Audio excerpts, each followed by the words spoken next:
আমি খালেদ মহিউদ্দিন। ছাত্র শিবির এবং ছাত্র দলের মধ্যে দূরত্ব বাড়তে বাড়তে এটা সংঘর্ষে গিয়ে ঠেকছে। জাতীয় রাজনীতিতেও এর প্রভাব আমরা দেখতে পাচ্ছি। বিএনপি এবং জামাতের মধ্যে অনেক দূরত্ব সৃষ্টি হচ্ছে।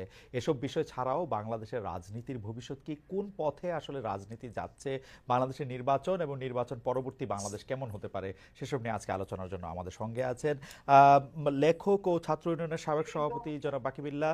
জনাব বাকিবিল্লাহ, আপনাকে আমাদের অনুষ্ঠানে স্বাগত জানাই। আপনি আমাদের সাথে যুক্ত হয়েছেন, আপনাদের কৃতজ্ঞতা এবং শুভেচ্ছা জানবেন। আমাদের সাথে আরও থাকছেন যুক্তরাষ্ট্রের বাকি আপনাকে শুভেচ্ছা জানাই। আরও থাকছেন যুক্তরাষ্ট্রের হাওয়ার্ড বিশ্ববিদ্যালয়ের সহকারী অধ্যাপক সহকারী অধ্যাপক ডক্টর মির্জা গালিব। ডক্টর মির্জা গালিব, আপনাকে আমাদের অনুষ্ঠানে স্বাগত জানাই, শুভেচ্ছা এবং কৃতজ্ঞতা, আপনি আমাদের সাথে যুক্ত হয়েছেন। আমি ডক্টর মির্জা গালিব, আপনাকেই আসলে আপনার দৃষ্টি আসলে প্রথমে আকর্ষণ করতে চাই। প্রথমে প্রশ্ন করতে, অনেকগুলি আলোচনা বা প্রশ্ন রয়েছে আমাদের, আমরা ধীরে ধীরে সবগুলিতেই আসব। শুধু আপনাকে আমি দেখছিলাম যে আপনি আপনার সোশ্যাল মিডিয়াতে একটি পোস্ট দিয়েছেন, সেটি অনেকটা এরকম যে যেখানে আপনি প্রশ্ন তুলেছেন যে 15 বছর ধরে বেগম জিয়া যখন ফেসিস্ট হাসিনার জুলুমের শিকার হচ্ছিলেন, তখন ছাত্রদল আসলে কি কাজে লেগেছে, ছাত্র মানে আওয়ামী লীগের বিপক্ষে কোনো বড় আন্দোলন করতে কাজে লেগেছে কিনা, সরকারকে নাড়া দিতে পারবে এমন কোনো আন্দোলন করতে কাজে লেগেছে কিনা। যদি না হয়, আপনি প্রশ্ন করেছেন ছাত্রদলের পেশি শক্তি বিএনপির কোন কাজে লাগে, মানে বিএনপির কোন কাজে ছাত্রদলের পেশি শক্তি লাগে। আমি এই প্রশ্নটার ব্যাপারে আপনি নিশ্চয়ই 1-2 মিনিট বা 30 সেকেন্ড একটু মন্তব্য করুন। আমি এই প্রশ্নটা এমনও করতে চাই, জামায়াতের জামায়াতের কোন কাজে শিবিরের পেশি শক্তি লাগে, ডক্টর মির্জা গালিব। জি, খালেদ ভাই, ধন্যবাদ। প্রথমে ধন্যবাদ আমাকে ইনভাইট করার জন্য, এবং বাকিবিল্লাহ ভাই, nice to have you here. আমি আমি যেটা লিখতে চেয়েছি, এবং যেটি খালেদ ভাই আপনি প্রশ্নটা তুলেছেন, আমি যদিও ছাত্র দলকে সামনে রেখে এই প্রশ্নটা তুলেছি, কিন্তু ইকুয়ালি এই প্রশ্নটা ভ্যালিড ফর জামাত ইসলাম এবং ছাত্র শিবির, যে ছাত্র শিবিরের পেশি শক্তি জামাত ইসলামেরও কাজে লাগে কিনা। তো ফ্রেমওয়ার্কটা কি, দেখেন, ফ্রেমওয়ার্কটা হলো যে বাংলাদেশে ছাত্র রাজনীতি সম্পর্কে আমাদের একটা পারসেপশন আছে। পারসেপশনটা হলো যে বড় রাজনৈতিক দল তারা চিন্তা করে যে ছাত্র সংগঠন যদি ক্যাম্পাসে খুব স্ট্রংলি অপারেট করে, তারা যদি শক্তিশালী হয়, এই যে তাদের পাওয়ার পলিটিক্স, এই পাওয়ার পলিটিক্স তাদের ক্ষমতায় থাকাকে নিশ্চিত করে, এবং তারা যদি বিরোধী দলে গিয়ে স্ট্রাগল করে, এই পাওয়ার পলিটিক্স তাদেরকে হেল্প করবে। এই পারসেপশন থেকে ছাত্র রাজনীতিকে বড় রাজনৈতিক দলগুলো প্যাট্রোনাইজ করে। আমি বলতে চেয়েছি দুইটা জিনিস। এক, যে বাংলাদেশের সমসাময়িক রাজনীতি যদি আপনি দেখেন, এবং বিশেষ করে জুলাই অভ্যুত্থানের ডক্টর পরবর্তী। গালিব, ডক্টর গালিব, আপনি কি আপনার, আমি বুঝতে পারছি না যে আপনার কথা আবার শোনা যাচ্ছে, আপনি কি আপনার ল্যাপটপের সাউন্ডটা একটু মিউট করে রাখবেন? মিউট করলে কি শোনা যাবে, নাকি সাউন্ডটা অফ করে মানে মিনিমাম করে রাখবেন কিনা, যেহেতু আচ্ছা, আমার এখানে কি ইকো হচ্ছে? এখন ঠিক আছে, এখন ঠিক আছে, এখন বলেন। আমরা আমরা আসলে জি, আপনি কন্টিনিউ করবেন, আচ্ছা, সরি, সরি। জি, ধন্যবাদ। তো আমি যে প্রশ্নটা তুলতে চেয়েছি সেটা হলো এই ফ্রেমওয়ার্কটা ভুল। এই ফ্রেমওয়ার্কটা ভুল, তার আমি তিনটা পয়েন্ট বলবো। একটা এক্সাম্পল হলো যেটা আমি ছাত্র দলকে বলছি, যে দেখেন, যখন বিএনপি বিরোধী দলে ছিল, আওয়ামী লীগ যখন অপারেশন করছে, তখন ছাত্র দলের পেশি শক্তি দিয়ে আপনি অপারেশন ওভারকাম করতে পারেন নাই। ইকুয়ালি এটা ট্রু ছাত্র শিবিরের জন্য, যে জামাতের নেতাদেরকে যখন আওয়ামী লীগ ফাঁসি দিচ্ছে অন্যায় বিচারের মধ্য দিয়ে, শিবির সেটাকে সেই অপারেশনের এগেনস্টে দাঁড়ায় কিছু করতে পারে নাই। বরং এই গণ অভ্যুত্থান তখনই সম্ভব হয়েছে, তখন জনগণের একটা বিশাল অংশ রাস্তায় এই ফ্যাসিজমের বিপক্ষে এসে দাঁড়িয়েছে, তখন আপনি সফলতা দেখেছেন। That's point number one. Point number two হলো যে আমরা একটা চেঞ্জের মধ্য দিয়ে গিয়েছি। সেই চেঞ্জটা কি? সেই চেঞ্জটা হলো যে এখন সোশ্যাল মিডিয়া অত্যন্ত আপনার অ্যাক্টিভ, লোকের একজন আরেকজনের সাথে কানেক্ট করে সোশ্যাল মিডিয়ার মধ্য দিয়ে, এবং একটা ডিফারেন্ট স্পেস তৈরি হয়েছে।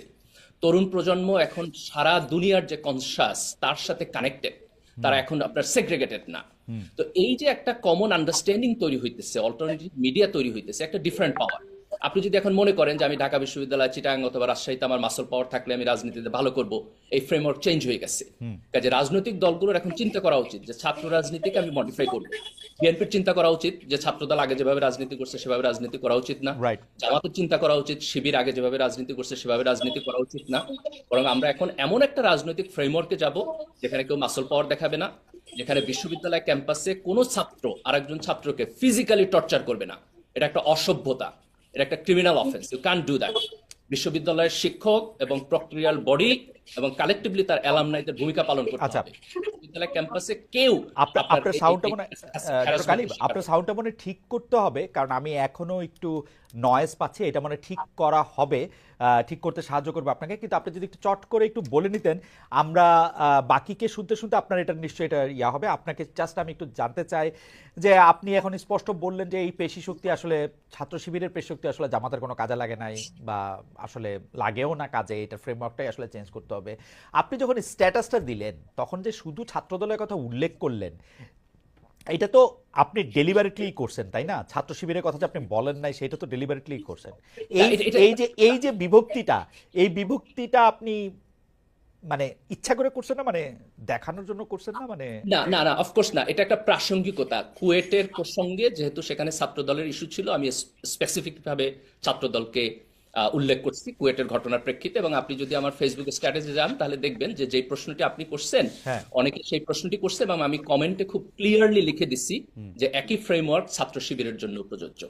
ওকে, কিন্তু আপনি স্ট্যাটাসটার মধ্যে, আচ্ছা, এইটা একটু না, আমি প্রশ্ন। আমি ডিসক্রিমিনেশন করি নাই, আমি কুয়েটের ঘটনার প্রেক্ষিতে আচ্ছা লিখছি। ঠিক আছে, কুয়েটের ঘটনার প্রেক্ষিতে, যে কুয়েটের ঘটনার প্রেক্ষিতে আমি এখন আমার আমার আমার আমার টেবিলে যে এখন বিডি নিউজ 24.com এর একটা নিউজ, সেটার মধ্যে হচ্ছে ফেসবুকে মন্তব্যের জেরে এমসি কলেজের শিক্ষার্থীকে পেটালো যে ছাত্র শিবির। এটা কি যে আপনার নজরে পড়ছে?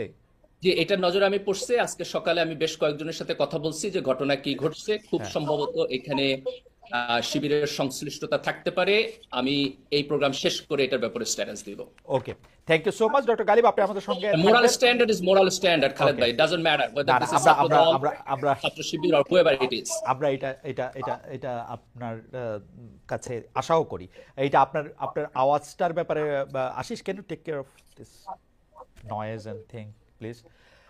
অ্যান্ড বাকি জনাব বাকিবিল্লাহ, আমি যে বিষয়ে আসলে আপনার কাছে প্রশ্ন করতে চাই, আপনি দেখবেন জুলাই আগস্টের মধ্যে একটা গণ অভ্যুত্থান বা চলমান আন্দোলন মানে যেইভাবেই আমরা ব্যাপারটাকে সংজ্ঞায়ন করি না কেন, আহ, আমরা এখন দেখতে পাচ্ছি যে এইটার ক্রেডিটটা আসলে কার, কে আসলে সবচেয়ে বেশি করছে, এটা আসলে শিবিরই পুরোটা করছে কিনা, নাকি শিবির কিছুই করে নাই, ছাত্রদল বা অন্য দলগুলি ছিল কিনা, বাম সংগঠনগুলি এটার মধ্যে কোনো রকম কোনো ভূমিকা রাখছে কিনা।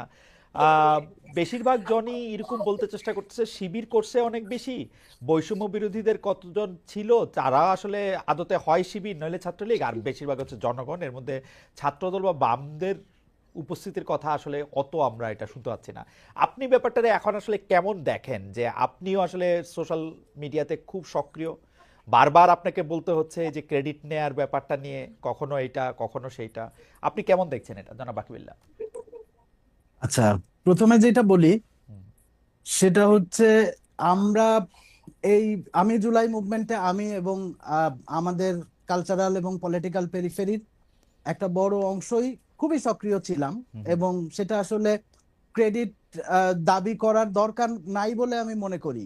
এখানে বিশেষত কারফিউ যখন দেয়া হলো, যখন মোটামুটি এইখানকার যেই কেন্দ্রস্থ যেই স্পেসটা, প্রেস ক্লাব, শহীদ মিনার এবং সমন্বয়করা এক ধরনের মিসকমিউনিকেশনের মধ্যে আছেন, নিজেদের মধ্যে যোগাযোগ এবং সবকিছু মিলায় আমার মনে হয় যে এটা খুব গুরুত্বপূর্ণ। কারফিউর মধ্যে প্রথম গানের মিছিল, যেটা বামপন্থী 31টা সাংস্কৃতিক সংগঠন তারা সেটা অ্যারেঞ্জ করে। এরপর নূর হোসেন স্কোয়ার থেকে যেই পদযাত্রা ছিল, যেই পদযাত্রা যেতে দেওয়া হয় নাই বাহাদুর শাহ পার্ক, কিন্তু খুব সিগনিফিকেন্ট যে ঢাকা শহরের যেই কালচারাল পেরিফেরি, সংস্কৃতি কর্মীরা, শিল্পীরা, নাট্যকর্মীরা, পেশাদার আর্টিস্টরা, ঢাকা শহরের যে 1,500-2,000 মধ্যবিত্ত নূর হোসেন স্কোয়ারে সেদিন হাজির হন বামপন্থী সাংস্কৃতিক সংগঠনগুলির কর্মীদের ডাকে, ওইটা দ্রোহযাত্রার প্রেক্ষাপটটা তৈরি করে। এবং দ্রোহযাত্রার প্রেক্ষাপটটা 3 তারিখে শহীদ মিনারে নাহিদের মুখ থেকে আমরা যে এক দফা শুনি, সেই প্রেক্ষাপটটা তৈরি করে। এটার ক্রেডিট নেয়ার পলিটিক্সটা কেন করি নাই সেটা আমি একটু বলি। কারণ জুলাইয়ের মূল হিরো আসলে জনতা, রামপুরা বাড্ডার জনতা, যাত্রাবাড়ির জনতা, উত্তরার জনতা, মোহাম্মদপুরের জনতা। কিন্তু ক্রাইসিসটা হয়েছে এই যে লাখ লাখ জনতা, তার আসলে কোনো পলিটিক্যাল গোষ্ঠী নাই ক্লেম করার মতো তার পক্ষে। এই যে অভিভাবক, সাধারণ মানুষ, মা, এবং আমি এই এক জনতা বলতে আমি যার কথা বলতেছি, যে কারণে আমরা ছাত্র জনতার আন্দোলন বলতেছি, কিন্তু এখানে বিএনপি তার যারা মারা গেছে, এখানে বামপন্থী ছাত্রকর্মীরাও মারা গেছে, ছাত্র ইউনিয়নের একজন মারা গেছে, ছাত্র ফেডারেশনের শাকিল মারা গেছে। কিন্তু আমি আসলে কৃতিত্বটা পলিটিক্যাল গোষ্ঠীর চেয়ে অনেক বেশি জুলাইয়ের জনতাকে দেই, যে কারণে আমরা কিন্তু জনাব বামপন্থীরা বাকি বিল্লাহ, এই জনাব আন্দোলনের বাকি বিল্লাহ, পর এটা ছোট ছোট করে, আপনি মারা গেছে বলতে গিয়ে যাদের কথা মনে করেন, আপনি কি শিবিরের কথা, ছাত্রদলের কথা ইচ্ছে করে বাদ রাখলেন? না না না না, বাদ রাখলাম না, কারণ তারা আসলে আমি ধরেই নিচ্ছি যে তারা ক্লেইমের জায়গায় আমাদের চেয়ে অনেক আগায় আছে হুম, এইখানে। আহ, কারণ মূল বিরোধী দল তারা, এবং বিরোধী দল হিসেবে আহ, বেশি সংঘাত এবং নিপীড়নের মধ্যে এইখানে এই দুইটা রাজনৈতিক দল ছিল, হুম, এবং পাওয়ারের কনফ্লিক্টের মধ্যে তারা ছিল। বাকিরা আমরা ধারাবাহিকভাবে আমাদের আন্দোলন ছিল। আমি নিজে 2018 কোটা আন্দোলনের সময় গ্রেপ্তার হয়েছি, হুম, এবং আমরা ওই আন্দোলনে বামপন্থীরা যেই বুদ্ধিভিত্তিক, বিশেষ করে বিশ্ববিদ্যালয়ের বামপন্থী শিক্ষক হুম, শিক্ষক নেটওয়ার্ক, এবং আমি মনে করি যে এগুলো খুব গুরুত্বপূর্ণ ছিল। কিন্তু আমাদের এই পলিটিক্যাল ডিফারেন্স যেই জায়গায়, সেই জায়গায় আসলে আমাদের এই চর্চা নাই। কিন্তু আলাদা করে আমি যেটা বলতে চাইতেছি যে ক্রেডিট নেয়ার পলিটিক্সটা যেহেতু আমরা করি নাই হুম। বা করার দরকার মনে করি নাই, কারণ না, এগুলি আসলে ইতিহাসের একদম অমোঘ অংশ। এটা এমন না যে কেউ মনে করলো যে এই ইতিহাস থেকে আমাদেরকে ছিটকে ফেলে দিতে পারবে, সেটা অসম্ভব। কিন্তু এইখানে আলাদা করে আমি যেটা উল্লেখ করতে চাই, বিশেষ করে জানাকের ইন্টারনাল পলিটিক্যাল কিছু ইস্যু ধরে ছাত্র শিবিরের যে মুভমেন্টের ক্লেম করার যে চেষ্টা, হুম, এবং অ্যাবসোলুট ক্রেডিট ক্লেম করার যেই কনস্ট্রাকশনের চেষ্টা, সেটার মধ্যে দিয়ে যে যেই জনতা যারা হারায় যাইতেছে ইতিহাসের এই জায়গা থেকে, কারণ তার আসলে কোনো গোষ্ঠী না, নাই, এই কিন্তু যে লাখ লাখ কিন্তু মানুষ। কিন্তু কিন্তু বাকি, আমি একটু যে জায়গায় আপনার একটু দৃষ্টি আকর্ষণ করতে চাই সেটা হচ্ছে যে আপনি ছাত্র জনতা বলতেছেন, সেটা একটা অ্যাবস্ট্রাক্ট টার্ম। আমরা কিন্তু ছাত্র জনতার তো সবাই এটাতে অংশগ্রহণ করছে। এখন আমিও দাবি করতে পারি যে আমি জার্মানিতে ছিলাম কিন্তু আমি অংশগ্রহণ করছি, এটা যে কেউ যে কোনো জায়গা থেকে এটা দাবি করতে পারে। গালিব হয়তো নিউ ইয়র্কে ছিলেন, উনি বেশ, সরি, ওয়াশিংটন ডিসিতে ছিলেন, তিনি বেশ ভালোভাবে অংশগ্রহণ হয়তো করেছেন। কিন্তু ঘটনা হচ্ছে যে আন্দোলনের তো কতগুলি মুখ লাগে, কতগুলি নেতৃত্বের জায়গা লাগে। সেই নেতৃত্বের জায়গা থেকে এই বৈষম্য বিরোধী ছাত্র আন্দোলন বলেন, এই নাহিদ আসিফরাই তো আসলে সামনের, হাসনা সার্জিস মাহফুজরাই তো আসলে সামনের ফোর্স, এবং সেই জন্যই তো তারা সরকারে গিয়েছেন, সরকার গঠন করেছেন, আমাদের কথা বলছেন, তাই না? আপনি বলতেছেন যে আপনারা ক্রেডিটটা নেন নাই, চাইলেও কি আপনি নাহিদের সমান ক্রেডিট নিতে পারতেন? বা আমি আপনার কথা এরকম করে বলতেছি না, মানে ধরেন, মানে ধরেন কোনো অন্য কোনো রাজনৈতিক দল সংগঠনের কি আসলে ওটুক জোর ছিল আসলে? প্রথম কথা হচ্ছে, নাহিদদের সমান ক্রেডিট নেয়ার চেষ্টাই আমরা করার কথা ভাবি না, হুম, কারণ তাদের নেতৃত্বেই আমরা আন্দোলনটা করছি। হুম, হুম, এখানে আমরা সব পলিটিক্যাল ফোর্স, হুম, বৈষম্য বিরোধী ছাত্র আন্দোলনের যে নেতৃত্ব, হুম, আমরা সেই নেতৃত্বের মানে কমান্ডেই সেই নেতৃত্বকে সামনে রাখাই আমরা আন্দোলনটা আগাইছি। হুম, ফলে ওদের সমান ক্রেডিট নেয়ার কোনো প্রশ্নই আসে না। আমার আলাপটা ওইখান থেকে আসছে, যখন রাজনৈতিক গোষ্ঠীগুলি হুম, ক্রেডিট নেয়ার পলিটিক্সটা শুরু করছে, হুম, ওই পয়েন্টে থেকে কিন্তু আমি কথাটা বলছি। হুম, হুম, এখানে তো যেমন আমরা জানতাম যে এখানে বিরোধী রাজনৈতিক দলগুলি আছে, সরকার বিএনপি জামাতের আন্দোলন বলে এটারে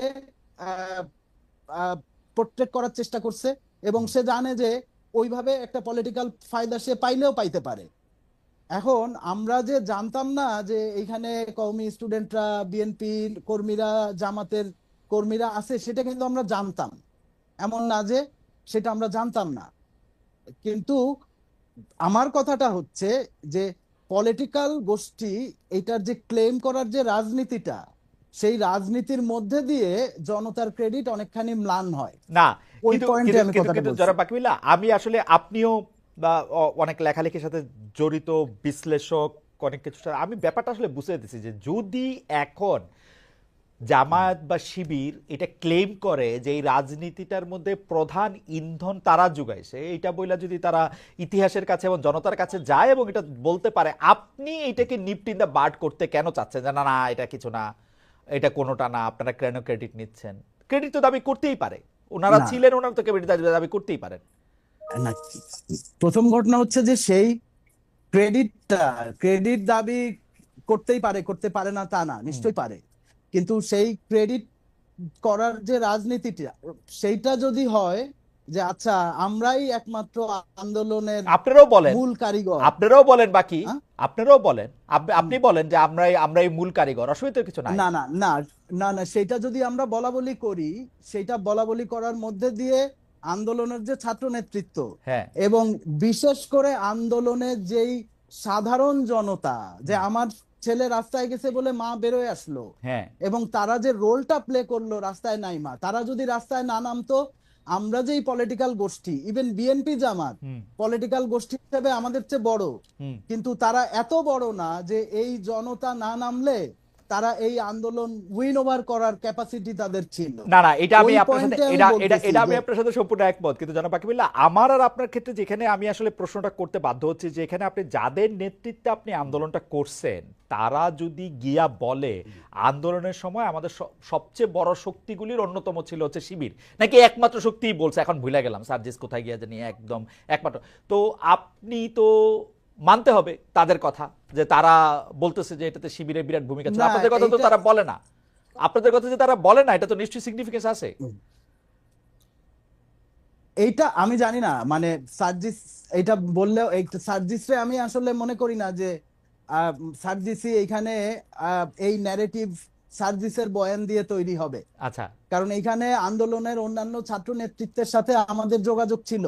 এখন সার্জিস যদি ঢাকা বিশ্ববিদ্যালয়ের ছাত্র হয়ে হুম, সে যদি না জানে যে হুম। 2023-24 ইলেকশনের আগে সার্জিস কি জানে যে শেখ হাসিনার যে বিলবোর্ড, মেঘমল্লার রাজে ওই বিলবোর্ডটা গুড়াই দিল রাজু ভাস্কর্যের ওপরে, এবং তারপরে তার একটা চোখ প্রায় নষ্ট হওয়ার উপক্রম হইল ছাত্রলীগের আঘাতে, হুম। এটার সিগনিফিকেন্স কত গুরুতর সেটা যদি সার্জিসরা রিয়ালাইজ না করতে পারে, এবং বিশেষ করে বামপন্থী সাংস্কৃতিক কর্মীরা মুভমেন্টের সবচেয়ে গুরুত্বপূর্ণ ডার্ক পিরিয়ডটা ঢাকা শহরের মধ্যবিত্তরে নামানোর জন্য এই যে রোলটা প্লে করলো, এইটা আসলে হয়েছে কি, এটা আমি বলবো এটা যদি রিয়ালাইজ না করতে পারে, ওটা ল্যাক বাকি, অফ মানে ইন্টেলেক্ট। বাকি আপনি আমার উপরে রাগ হয়েন না।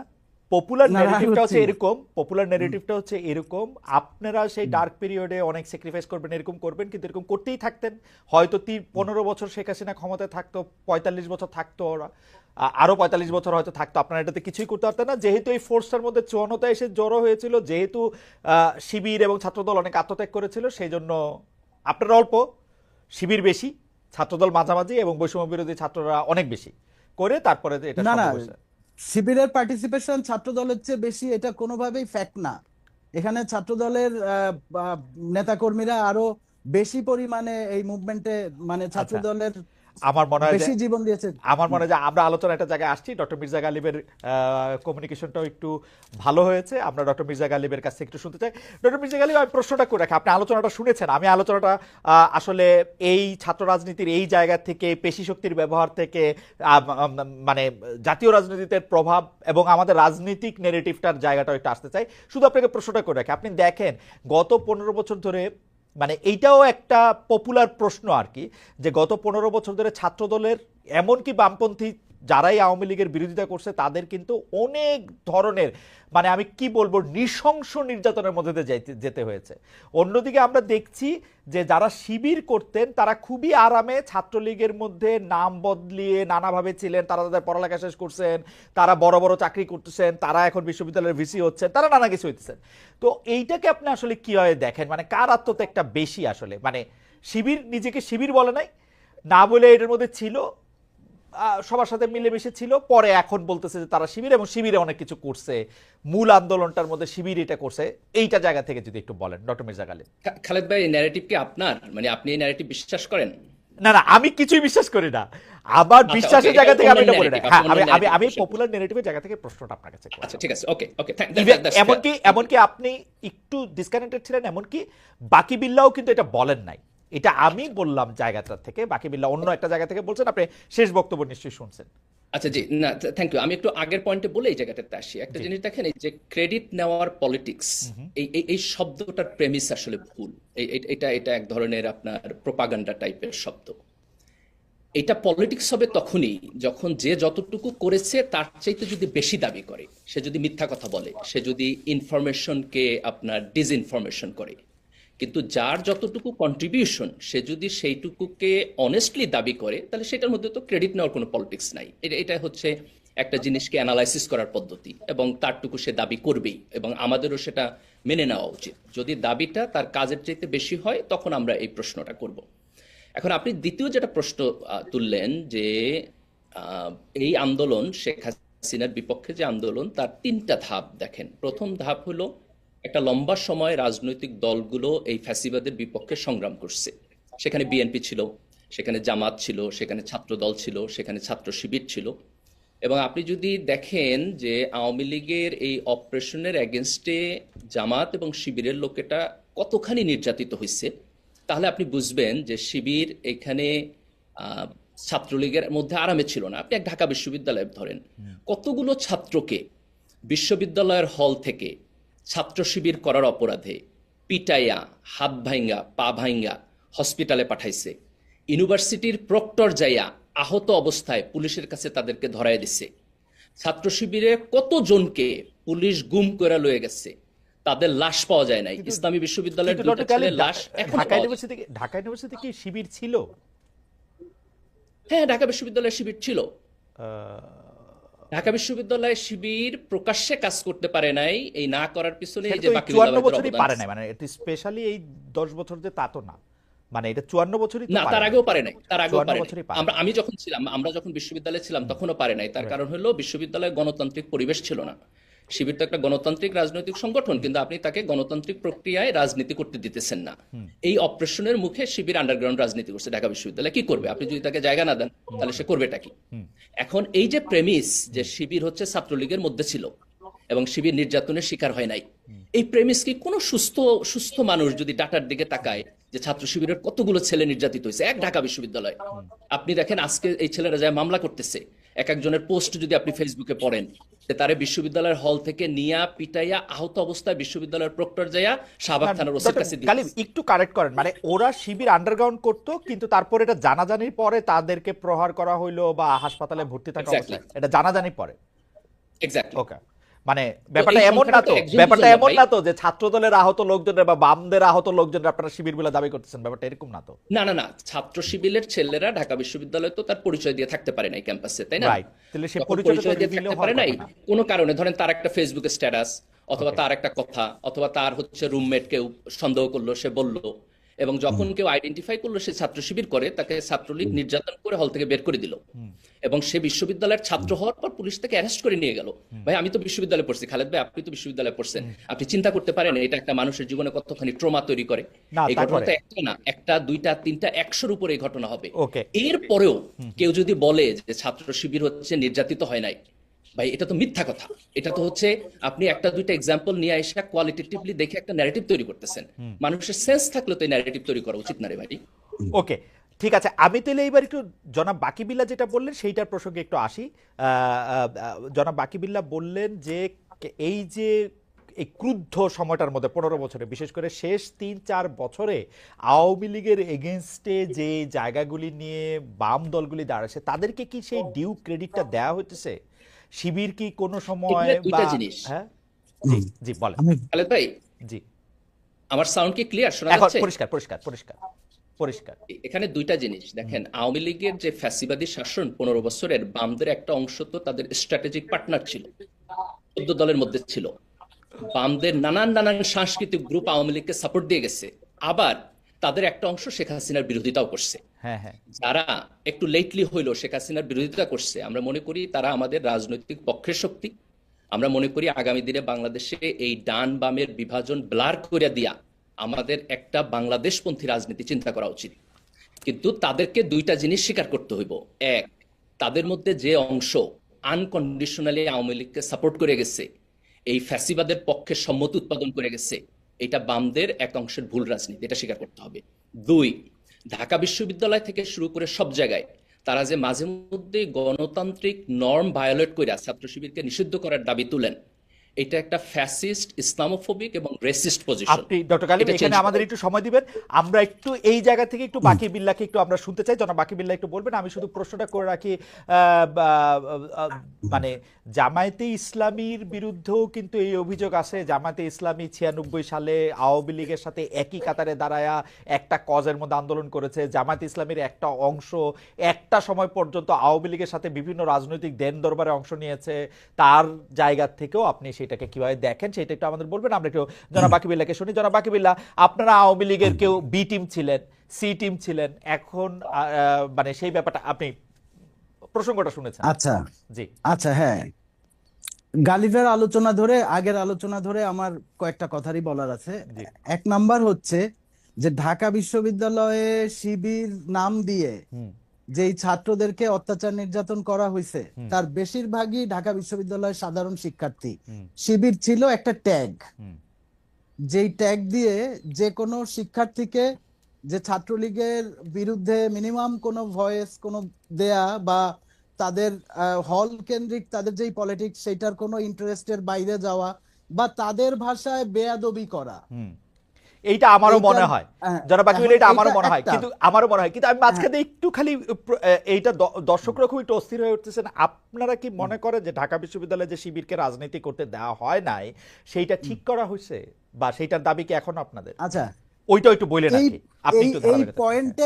পয়েন্টে আসলে 90-এর আন্দোলনের পরে হুম ছাত্রদের যে একটা ঐক্য হয়, সেখানে আপনারা জানেন যে সর্বদলীয় ছাত্র সংগ্রাম পরিষদ বা ছাত্রদের পরবর্তীতে যে 10 দফা হুম হুম এবং বিশ্ববিদ্যালয়ের পরিবেশ পরিষদে একটা সর্বদলীয় ছাত্র ঐক্যের মধ্যে দিয়ে বিশেষ করে একটা সন্ত্রাসী সংগঠন হিসেবে শিবির, এবং এই প্রশ্নগুলি তো আসলে আমাদের রাজনীতি থেকে কখনো ইনভ্যালিড হয়ে যায় নাই। একটা হচ্ছে যে মুক্তিযুদ্ধের ভূমিকার ব্যাপারে আহ, তাদের অবস্থান এবং জামাতের অবস্থান, তারা কি মুক্তিযুদ্ধের ভূমিকার জন্য বাংলাদেশের জনগণের কাছে, কয়েকদিন আগেও দেখেন খালিদ ভাই শিবিরের পত্রিকায় হুম। আসছে যে বাংলাদেশের মুসলমানকে ভুল বুঝায় সেটা শিবিরের পত্রিকা মুক্তিযুদ্ধে সেটা উদ্যোগ অংশগ্রহণ করছে, করানো হয়েছিল। সেটা শিবিরের পত্রিকা উদ্যোগ করছে, এখন বাকি আপনিও এখন এটা যেটা নিয়ে হয়েছে লেখালেখি যে করছেন, আমিও এটা নিয়ে বলা বলি এর করছি, এটা উদ্যোগ করছে এর ওরা। পর যেটা আপনি ধরেন যে গতকালকে হ্যাঁ, যেই ঘটনাটা, হুম আহ, আমরা কিন্তু ছাত্র দলের সন্ত্রাস, কুয়েটের যে সন্ত্রাস হুম সেটার মধ্যে সাথে সাথে কন্ডেম করছি যে ছাত্রদল এই হুম যে রামদা নিয়ে এবং এই যে সহিংস হুম, ঘটনাটা ঘটালো, হ্যাঁ কিন্তু সেইখানকার কনটেক্সটে হুম বিশেষ করে বৈষম্য বিরোধী ছাত্র আন্দোলন এবং আহ, শিবিরের একটা গুপ্ত অংশের নাম যে এসেছে এবং তাদের যে একটা উস্কানি ছিল, সেই আলোচনাটা কিন্তু আমরা প্রথমে করি নাই। হুম আমরা ছাত্র দলকেই বিএনপিকেই দায় দিছি রাইট যে কুয়েটের সহিংসতার দায় তাদেরকে নিতে হবে।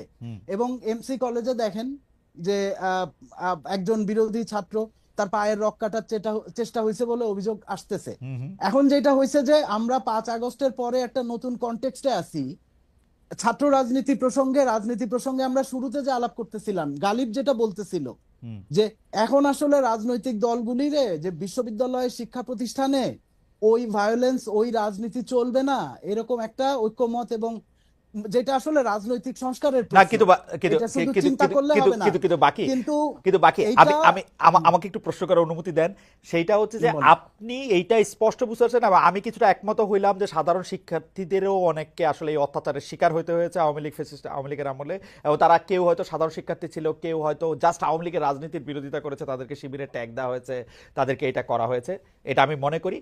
কিন্তু এখন মানে শেষমেশে যে ফেসবুকে এমসি কলেজের শিক্ষার্থীকে পেটালো ছাত্র শিবির কোট আনকোট করে পত্রপত্রিকা যে নিউজ করা হচ্ছে, আপনি কিভাবে এতটা শিওর হইলেন যে এটা আসলে শিবিরকে ট্যাগ করা হচ্ছে না? বিকজ এতদিন পর্যন্ত বৈষম্য বিরোধী ছাত্ররা শিবিরের সঙ্গে ছিল বা পক্ষে ছিল বা শিবিরের কথা বলছে, যেই মুহূর্তে বৈষম্য বিরোধীরাও আসলে এগুলি বলতে শুরু করলো, তখন তো মিডিয়ার জন্য এটা ইজি যে কোনো কাউরে এই ছাত্র শিবিরে করছে বলাটা, নাকি? শোনেন, হয় কি যে প্রথমেই আমার রাজনীতির যে জায়গা, যেমন কুয়েটের ঘটনা, আমি কি নিশ্চিত হইছি যে ওই লোকটা যে যুব দলের ছিল তার ছবি তো পত্রিকায় পরে আসছে, সোশ্যাল মিডিয়াতে পরে আসছে, কিন্তু আমরা তো ঘটনা এবং লোকাল ইনফরমেশনের সূত্র দিয়ে শুরুতেই আমরা বুঝে ফেলছি যে এটা ছাত্রদল এবং বিএনপি যুবদল মিলে রামদা নিয়ে এই অ্যাটাকটা করছে। এবং এমসি কলেজের ঘটনায়ও পরিষ্কার যাদের যাদের নাম আসছে তারা ছাত্র শিবির সংশ্লিষ্ট। এইটা মোটামুটি পরিষ্কার। আচ্ছা, এটা এই জায়গায় আমি একটু মির্জা গালিবের কাছে যাই আপনার অনুমতি দিয়া। আর ডক্টর গালিব, আমি খালেদ ভাই আমি একটু রেসপন্স করি আচ্ছা, খালেদ ভাই হ্যাঁ আপনার ডক্টর গালিব আপনি কোশ্চেনটার রেসপন্স আগে রেসপন্স ডক্টর করছি গালিব 2 আপনি মিনিট। রেসপন্স করেন। আমি শুধু এইটা একটু বলি, ছাত্রলীগের রাজনীতি অনুসরণ করলে, আমরা দর্শকদের উদ্দেশ্যে এটা বলছিলাম, পরিণতি তাদের মতোই হবে। ছাত্রলীগের রাজনীতি অনুসরণ করলে পরিণতি তাদের মতোই হবে। ছাত্রদলের প্রতি সমন্বয়ক হাসনাত আব্দুল্লাহর এই হুঁশিয়ারি যৌক্তিক বলে মনে করেন কিনা, দর্শকদের কাছে আমরা এই প্রশ্ন করেছিলাম। শতকরা 78% দর্শক মনে করছেন যে হ্যাঁ এটা যৌক্তিক, এবং শতকরা 22% দর্শক মনে করছেন যে এটা যৌক্তিক না। 44,000 দর্শক ভোট দিয়েছেন। জি, আপনি রেসপন্স করতে চাইছিলেন ডক্টর গালিব। জি খালেদ ভাই থ্যাংক ইউ। দেখেন ট্যাগের রাজনীতি এটা সত্য। ট্যাগের রাজনীতিটা কিভাবে হয়? প্রথমে যেটা হয় যে আপনি প্রথমে বললেন ঢাকা বিশ্ববিদ্যালয়ে শিবির রাজনীতি করতে পারবে না। তারপর যদি কেউ শিবির হিসাবে আইডেন্টিফাই হয়, আপনি তার নির্যাতনের বৈধতা দিলেন। এই বৈধতা যখন সমাজে তৈরি হয়, তখন একজন নিরপেক্ষ ছাত্রকে যখন আপনি অপ্রেস করতে চান রাজনৈতিক কারণে, তখন আপনি শিবির ট্যাগ দিয়া তাকে আপনি অপ্রেস করতে পারেন। এই ট্যাগের রাজনীতি আগে ছাত্রলীগ করছে, আওয়ামী লীগ করছে, বাকিবিল্লাহ ভাইরা এটাতে সম্মতি দিচ্ছেন। ওনারা যদি এখনো এটাতে সম্মতি দিয়ে যান, তো একদিন এটা হবে যে ওনাকেও শিবির ট্যাগ করে পিটাবে। আপনি যদি আরেকজনের ঘরে আগুন দিলে হাততালি দেন, একদিন আপনার ঘরে আগুন লাগবে। আমাদের যেটা উচিত, এই ট্যাগের রাজনীতিটাকে আপনি কমপ্লিটলি বাদ দিয়ে দিবেন। দেখেন এটা হইতে পারে না। 2, আপনি ঢাকা বিশ্ববিদ্যালয়ের শিবিরের গণতান্ত্রিক রাজনীতির বিপক্ষে দাঁড়াইতেছেন 1971-এর প্রসঙ্গ তুইলা। এটা হয় ভাই, এখন 2025 সাল। আচ্ছা আচ্ছা আচ্ছা, 1971 2025 আর 71-এর জায়গাটা থেকে আমি একটু আসি।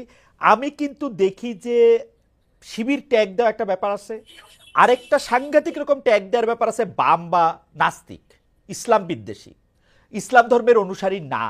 এই যে এই ট্যাগটা দিয়ে, আপনিও এটা খুব ভালো করে জানেন কারণ আপনি সোশ্যাল মিডিয়াতে জানেন, তো এই ট্যাগটার জন্মদাতা আতুর ঘর তো অনেকে বলে থাকেন যে বড় রাজনৈতিক দল হিসাবে এটা আপনাদের, এইটা নিয়েও আপনি একটু বললেন। না ঠিক আছে খালেদ ভেরি হ্যাঁ ফেয়ার। বাংলাদেশে যেহেতু সংখ্যাগরিষ্ঠ মানুষ মুসলমান, কাজে আপনি যখন ধর্মীয় অনুভূতির প্রশ্ন আসে সেখানে আপনি মানে এটা খুব পাওয়ারফুলি প্লে করে সমাজে। তার ফলে যেটা হয় যে আপনি যে কাউকে যদি নাস্তিক অথবা ধর্মদ্রোহী হিসাবে ট্যাগ দিতে পারেন, তাহলে সমাজে এটা বেটার প্লে কার্ড হয়। এই এই আমি এটারও বিপক্ষে। দেখেন এটাও হওয়া উচিত না, কিন্তু তার মানে এই না যে ধর্মের ব্যাপারে যে কেউ যে কোনো কথা বলবে। যেগুলো আমাদের স্যাক্রেড ফিলিংস, সেটার ব্যাপারে একটা নর্ম থাকা উচিত সমাজে। কিন্তু সেই নর্মটাকে আপনি পাবলিকলি প্র্যাকটিসের জায়গায় নিতে পারবেন না। ধরেন আমি যদি একসাথে এটাকে জাজ করি, একই সাথে আমি যদি এটাকে সিদ্ধান্তে যাই, একই সাথে আমি যদি এক্সিকিউট করি, তাহলে তো এটা মব হবে। এই মব যেরকম কইরা আপনার হচ্ছে এই মুক্তিযুদ্ধের পক্ষে বিপক্ষে হওয়া উচিত না, ধর্মের পক্ষে বিপক্ষে হওয়া উচিত না, আস্তিক নাস্তিকেরও পক্ষে বিপক্ষে হওয়া উচিত না। সমাজের নর্মগুলো একটা আইনি প্রক্রিয়ার মধ্য দিয়ে থাকতে হবে, একটা কনসেনসাসের মধ্যে দিয়ে থাকতে হবে। আমাদের কোথাও এই মবগুলো প্লে করা উচিত না। দেখেন রাষ্ট্রের নাগরিক হিসাবে আমি যদি আপনাকে রেসপেক্ট না করতে পারি, আমি যদি বাকি ভাইকে রেসপেক্ট না করতে পারি, এক টেবিলে বসতে না পারি, তাহলে আমরা কেমন করে একটা পলিটিক্যাল জনগোষ্ঠী হয়ে উঠবো ভাই? আপনি 2000, আচ্ছা আমি আমি আবার একটু আপনাকে ফিরে নিয়ে যাই। 2025 এবং 1971-এর প্রসঙ্গ আপনি বলতেছিলেন, কিন্তু 1971-এর প্রসঙ্গটাকে তো 2025 পর্যন্ত জামায়াত শিবিরই টাইনা নিয়ে আসলো।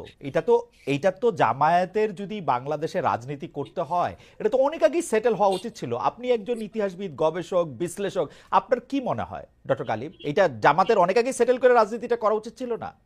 এটা দুই জায়গা থেকে প্রবলেম হয়েছে। একটা জায়গা হচ্ছে ধরেন জামাত 71-কে কিভাবে দেখে, সেই প্রশ্ন কিভাবে ডিল করে, সেখানে দুর্বলতা আছে, ত্রুটি আছে, আমি দ্বিধাহীনভাবে স্বীকার করি। বাট একইভাবে জাতীয়ভাবে আমরা 71 প্রশ্ন কিভাবে মোকাবেলা করব, সেটার ব্যাপারে আমাদেরও প্রবলেম আছে। আমাদেরও রাজনৈতিক দলগুলো আপনার স্বাধীনতার পক্ষ বিপক্ষ কার্ড খেলছে। দেখেন আমি একটা খুব সিম্পল এক্সাম্পল দিই। আপনি জিয়াউর রহমানকে দেখেন। জিয়াউর রহমান যখন 77-78 সালে ওনার পার্টি করলো, সেই পার্টিতে উনি মুক্তিযুদ্ধের পক্ষ বিপক্ষ কার্ড খেলছিলেন? উনি কি বলছেন যে যারা যারা মুক্তিযুদ্ধ না তাদের স্যার আমি নিব না? ওনার পার্টিতে বহু লোক আসছে না যারা মুক্তিযুদ্ধ বিরোধী ছিল, মুসলিম লীগ করছে, তারা আসছে না? আজকে বিএনপি এই কার্ড কেন খেলতেছে আমারে বলেন? তাহলে উনি তো জিয়াউর রহমানের পলিটিক্যাল ফিলোসফিকে ভায়োলেট করতেছেন। এটা দুই দিক থেকে আসতে হবে।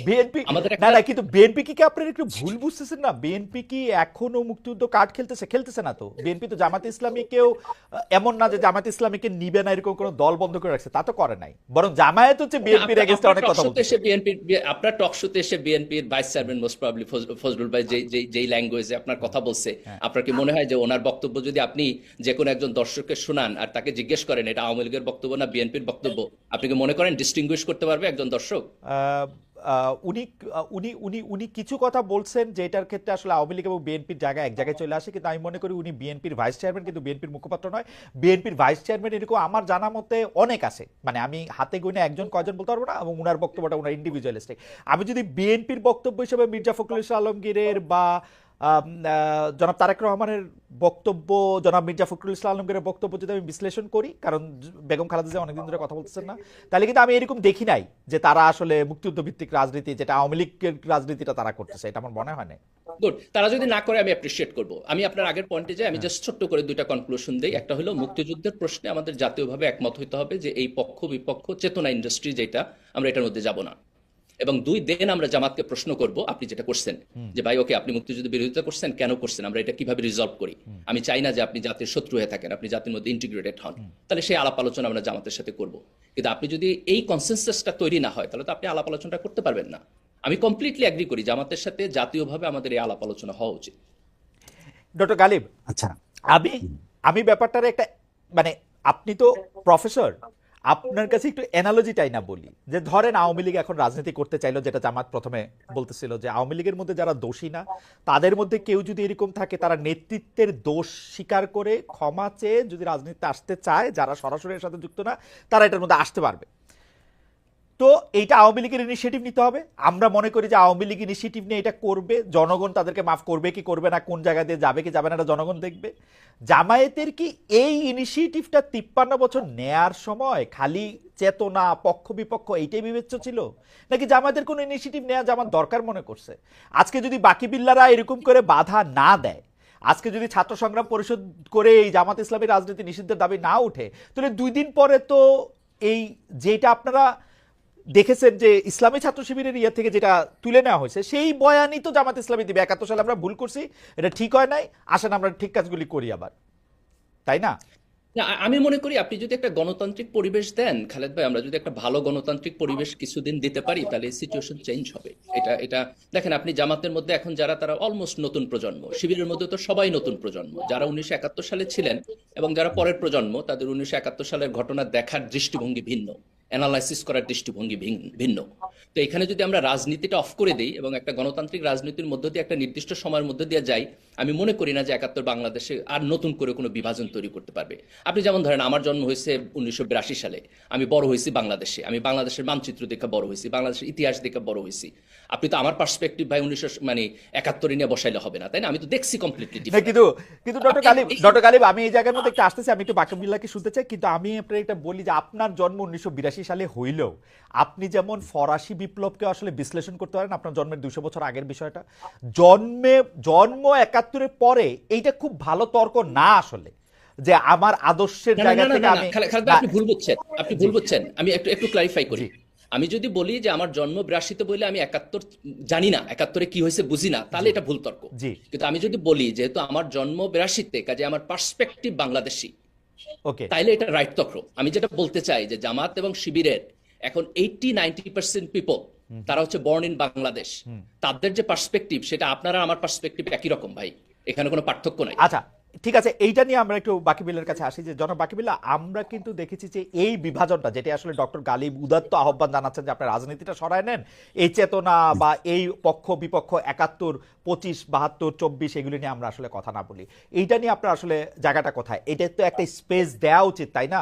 এটা তো একটা ওয়ান্স, মানে আপনি সারা জীবন এটা নিষিদ্ধ করে রাখলে, এবং ডক্টর গালিবের ওই বক্তব্যের সাথে আমি একমত, আপনি যদি নিষিদ্ধ করে রাখেন তখন তো আপনাকে ট্যাগ দিয়ে আরেকটা অন্যায়, কালকে যদি বাকিবিল্লাহ সাহেবের দাঁড়িয়ে আছে, দেখতে খুবই মানে একটা পরহেজগার সুন্দর মুসলমান মনে হয়, এবং খুবই জামাত ইসলামী সমর্থক বলে যদি কারো কাছে মনে হয়, ট্যাগ দেয়, দিয়ে একটা আরেকটা অন্যায় তার বিরুদ্ধে করে কিনা, সেটা আপনি একটু যদি বলেন জনাব বাকিবিল্লাহ। প্রথম হচ্ছে জামাত ইসলাম এখন নিষিদ্ধ না, এবং যেই পয়েন্টটা আমি একটু গোড়া থেকে আসি, মুক্তিযুদ্ধের পক্ষ বিপক্ষের রাজনীতি, আমি ধরেন 20-22 বছর বা আরো বেশি দিন ছাত্র সংগঠন করা থেকে বামপন্থী রাজনীতির মধ্যে আছি। আওয়ামী লীগের এই যে মুক্তিযুদ্ধের পক্ষ বিপক্ষ বিভাজন করার রাজনীতিকে বুদ্ধিভিত্তিক ভাবে আমার মনে পড়ে যে আমরা 2000-এর গোড়া থেকেই এটাকে চ্যালেঞ্জ করে আসতেছি। আগে যেই আলাপটা হয়েছে ফ্যাসিবাদের আওয়ামী লীগের মধ্যে যেই বাম শক্তিগুলি ছিল, দেখেন ওয়ার্কার্স পার্টি জাসদ, আমি যদি 2000-এর সাল থেকে দেখি, এবং বামপন্থীদের যেই লিডিং মুভমেন্টটা, তেল গ্যাস জাতীয় কমিটির মুভমেন্ট, সেই বিবিয়ানা গ্যাস ফিল্ডের গ্যাস ভারতে রপ্তানির বিরোধিতা থেকে শুরু করে, এরপরে সর্বশেষ সুন্দরবনে যে ভারতীয় বিনিয়োগে যেই পাওয়ার প্ল্যান্ট, এই মুভমেন্টগুলি বামপন্থীরা লিড করছে এই 2000 আমি আমি আমার দেখা 20 বছর এইখানে শ্রমিক কৃষকের গার্মেন্টস শ্রমিকের মজুরি বৃদ্ধির আন্দোলন বামপন্থীরা ছাড়া আর কেউ করে নাই, কোনো ইসলামিক পার্টি এবং অন্য কোনো দল করে নাই। ফলে যেই না, কিন্তু ফ্যাসিবাদের দোষর যে কিন্তু না, বাকিবিল্লাহ আমাকে আমি মাফ একটু- করবেন, আমি একটু বলি এইখানে কি আপনি আপনি একটা সিলেক্টিভ ওমিশন করতেছেন কিনা, কারণ আপনাকে তো আসলে বিবিয়ানাতে যখন তেল গ্যাস বিদ্যুৎ বন্ধ রক্ষা কমিটির আন্দোলন হয়, সেটা যে বিএনপি এই গ্যাসটা বিবিয়ানার গ্যাসটা মানে দিয়ে দিতে চাইছিল দিল্লিরে, এটাকে আপনি ইচ্ছা করে বলতেছেন না যে এই আন্দোলনটা তেল গ্যাস বিদ্যুৎ বন্ধ রক্ষা কমিটি করলো? আমি কেন না, এত না। ক্লোজলি এটা বলতেছি, আমি কিন্তু সেই তেল গ্যাস বিদ্যুৎ বন্ধ রক্ষা কমিটির যে সর্বদলীয় কমিটি, নাগরিক কমিটি, সেটার মধ্যে আমিও সদস্য একজন সাংবাদিক হিসাবে, এবং আমাদেরকে কিন্তু আন্দোলন করতে হয়েছে বিএনপি যখন ভারতে গ্যাস দিতে বলছে। We had to. আপনারা কি এটা ইচ্ছা করে বাদ দিচ্ছেন, মানে বিএনপির না কথা না না, হ্যাঁ। কোনোটাই বাদ দিচ্ছি না। ধরেন দুইটার সময়েই আমরা আমরা এই আন্দোলনগুলি অগ্রসর করছি, বিএনপির টাইমেও করছি, বিবিয়ানা টাটারে গ্যাস দেওয়ার যেই জায়গা, আওয়ামী লীগের সময়ও করছি, কনকো ফিলিপসের সাথে চুক্তি এবং রামপাল পাওয়ার প্ল্যান্ট বিষয়ে। কথাটার প্রসঙ্গ যেটা ছিল যে ফ্যাসিবাদের দোসর যে লেফট গ্রুপ, তারা আসলে গত 2 দশক ধরে এই জায়গার বাম আন্দোলনের অংশ না। ওয়ার্কার্স পার্টিকে, ওয়ার্কার্স পার্টির ছাত্র সংগঠন ছাত্র মৈত্রীকে আমরা 2004 সালেই এইখানে প্রগতিশীল ছাত্র জোট যেটা না, সেটা কিন্তু থেকে আমরা বাদ আচ্ছা, দিয়ে আমি দিছি। আমি আমি প্রসঙ্গটা বুঝতে পারছি, ছাত্রলীগের দর্শকরাও সাথে- নিশ্চয়ই বুঝতে পারছেন, কিন্তু বাকিবিল্লাহ যখনই আপনারা এই দাবিটা সামনে আনেন, আপনারা সকল ভালো কজের মধ্যে থাকতেছেন, আমাদেরকেও নিয়ে যেতেছেন আপনাদের ভালো ভালো কজের মধ্যে, কিন্তু আপনারা যখনই এই দাবিটা করতেছেন জামাত শিবিরের না রাজনীতি নিষিদ্ধ করতে হবে, জামাত শিবিরের ভূমিকা পরিষ্কার করতে হবে, জামাত শিবিরকে কোনো স্পেস দেওয়া যাবে না, না, না, তখন সেটা প্রশ্নটা- আওয়ামী লীগের জন্য প্রশ্নটা লাভজনক শুনেন। হয়ে উঠে কিনা? প্রশ্নটা হচ্ছে যে ধরেন এইখানে যে প্রশ্নটা, আমি আলাপটা আবার একটু গোড়ায় যাই, হুম। যে আজকে থেকে 30 বছর পরে যখন বলা হবে যে এই জুলাই মুভমেন্ট একদল বিপদগামী লোক আমেরিকার টাকা খেয়ে, এবং এইখানে বাংলাদেশ একটা খুব স্থিতিশীল জায়গায় ছিল, বাংলাদেশকে একটা নৈরাজ্যের মধ্যে ঠেলে দিছে, 30 বছর পরে কি এই প্রশ্নটা প্রাসঙ্গিক থাকবে না? জুলাই মুভমেন্টের এই জায়গাটা, যেই কারণে আমরা আওয়ামী লীগের ক্ষমা চাওয়ার প্রশ্নটা এবং তার বিচার এবং ক্ষমা চাওয়া, এই দুইটার মধ্যে দিয়েই তার জন্য ডেমোক্রেটিক স্পেস ক্রিয়েট হবে। তার অন্যথা তো আমরা, আমাদের এখন একটা সর্বসম্মত চুক্তি আছে। গালিব ভাই দুই একবার আমারে পার্সোনালাইজ করার চেষ্টা করছে, ব্যাপারটা আমার না, বাংলাদেশের যে বৃহত্তর সমাজ, সেই সমাজে জামাতে ইসলামীর গ্রহণযোগ্যতার বিরাট সংকট আছে, এবং মুক্তিযুদ্ধের প্রশ্নে ক্ষমা চাওয়ার আগ পর্যন্ত আমি মনে করি না যে এই সংকটের সমাধান হবে বা এই গণতান্ত্রিক স্পেস ক্রিয়েট হওয়ার না, না, কোনো সেটা আপনি জায়গা তৈরি সেটা আপনি হবে। সেটা আপনি কিসের ভিত্তিতে বলতেছেন জনাব বাকিবিল্লাহ? আপনি তো ওকে একটা স্পেস কখনোই এরকম দেন নাই, আপনি তো সারাক্ষণই ওকে আদার করে রাখছেন। যখন সারাক্ষণই একটাকে আদার করে রাখেন, আপনি তো জানেন না যে এইটা বাংলাদেশের মানুষের মনে একটা বিরাট সংকট আছে। শোনেন, এটা খালিদ ভাই আমি আপনারে বলি, আপনি হয়তো জানেন যে ধরেন আমি একটা সংগঠন, ছাত্র সংগঠন করতাম, ছাত্র ইউনিয়ন, রাইট।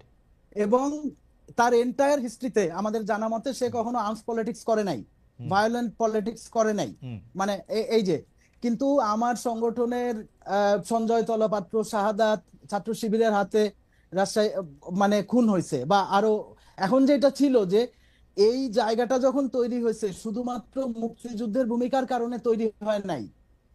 এখানে যে 90-এ সর্বদলীয় বাকিবিল্লাহ ভাই, এগুলো লেম এক্সকিউজ, আচ্ছা এগুলো আচ্ছা বহু আচ্ছা, ক্যাম্পাসে একটা সেকেন্ড ডক্টর গালিব, একটা সেকেন্ড, আমি একটু পরিষ্কার হওয়ার জন্য যারা বাকিবিল্লাহ, আমি একটু প্রশ্নটা বুঝাতে পারতেছি কিনা সেটা আমি আপনাকে বলি।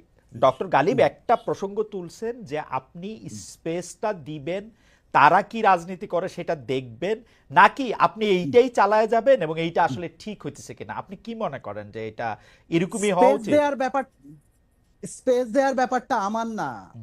ধরেন কয়েকটা জায়গা আছে, আমি যদি জামাত ইসলামের রাজনৈতিক জায়গা নিয়ে বলি, জামাত ইসলামের শিবিরের ধরেন মেকানিজমের জায়গাটা স্ট্রং, তারা ক্যাডার বেস পলিটিক্স, লেনিনবাদী পার্টি স্ট্রাকচারে তার অনেক সক্ষমতা আছে, কিন্তু বাংলাদেশে জামাতে ইসলামীর গ্রহণযোগ্যতার সমস্যা কিন্তু শুধুমাত্র মুক্তিযুদ্ধের বিরোধিতার পয়েন্টে না।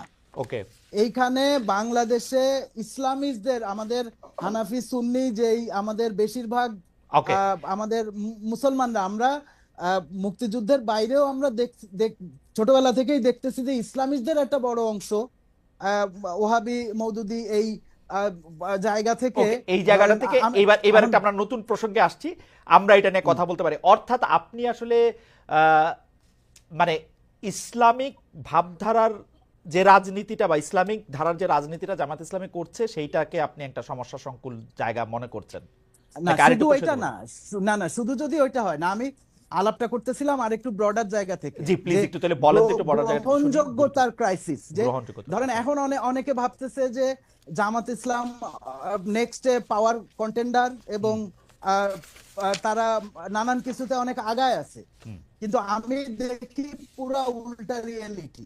আমি ওকে। এখনো দেখি যে আসলে বাংলাদেশের বৃহত্তর সমাজের মধ্যে সাংগঠনিকভাবে সে আমার আমার ধরেন বামপন্থীদের চেয়ে অনেক শক্তিশালী, সে ব্যাপারে কোনো দ্বিমত নাই, কিন্তু তার ব্যাপক গ্রহণযোগ্যতার সংকট আছে। প্রশ্নটা আমরা করতেছিলাম তারে নিষিদ্ধ করা বা আদার করা, আমরা ওকে, ট্যাগিং এর পলিটিক্সের অভিজ্ঞতা এইবার মনে হয় পার হয়ে আসছি। এইবার মনে হয় এবং পাটাতনটা পরিষ্কার হয়েছে জানাব বাকিবিল্লাহ, এবং এইবার যেটা মনে আমি হয়। বলতেছি যে গত 2 দশক ধরে আমরা আওয়ামী লীগের মুক্তিযুদ্ধের পক্ষ বিপক্ষের ডক্ট্রিনের বিরুদ্ধে বুদ্ধিভিত্তিক ভাবে এবং রাজনৈতিক ভাবে পাওয়ারফুলি দাঁড়াইছি, কিন্তু প্রশ্নটা হচ্ছে যে শিক্ষা প্রতিষ্ঠানে এখন ধরেন ছাত্রদল ছাত্রলীগের যে সন্ত্রাস নির্ভর রাজনীতি, হুম।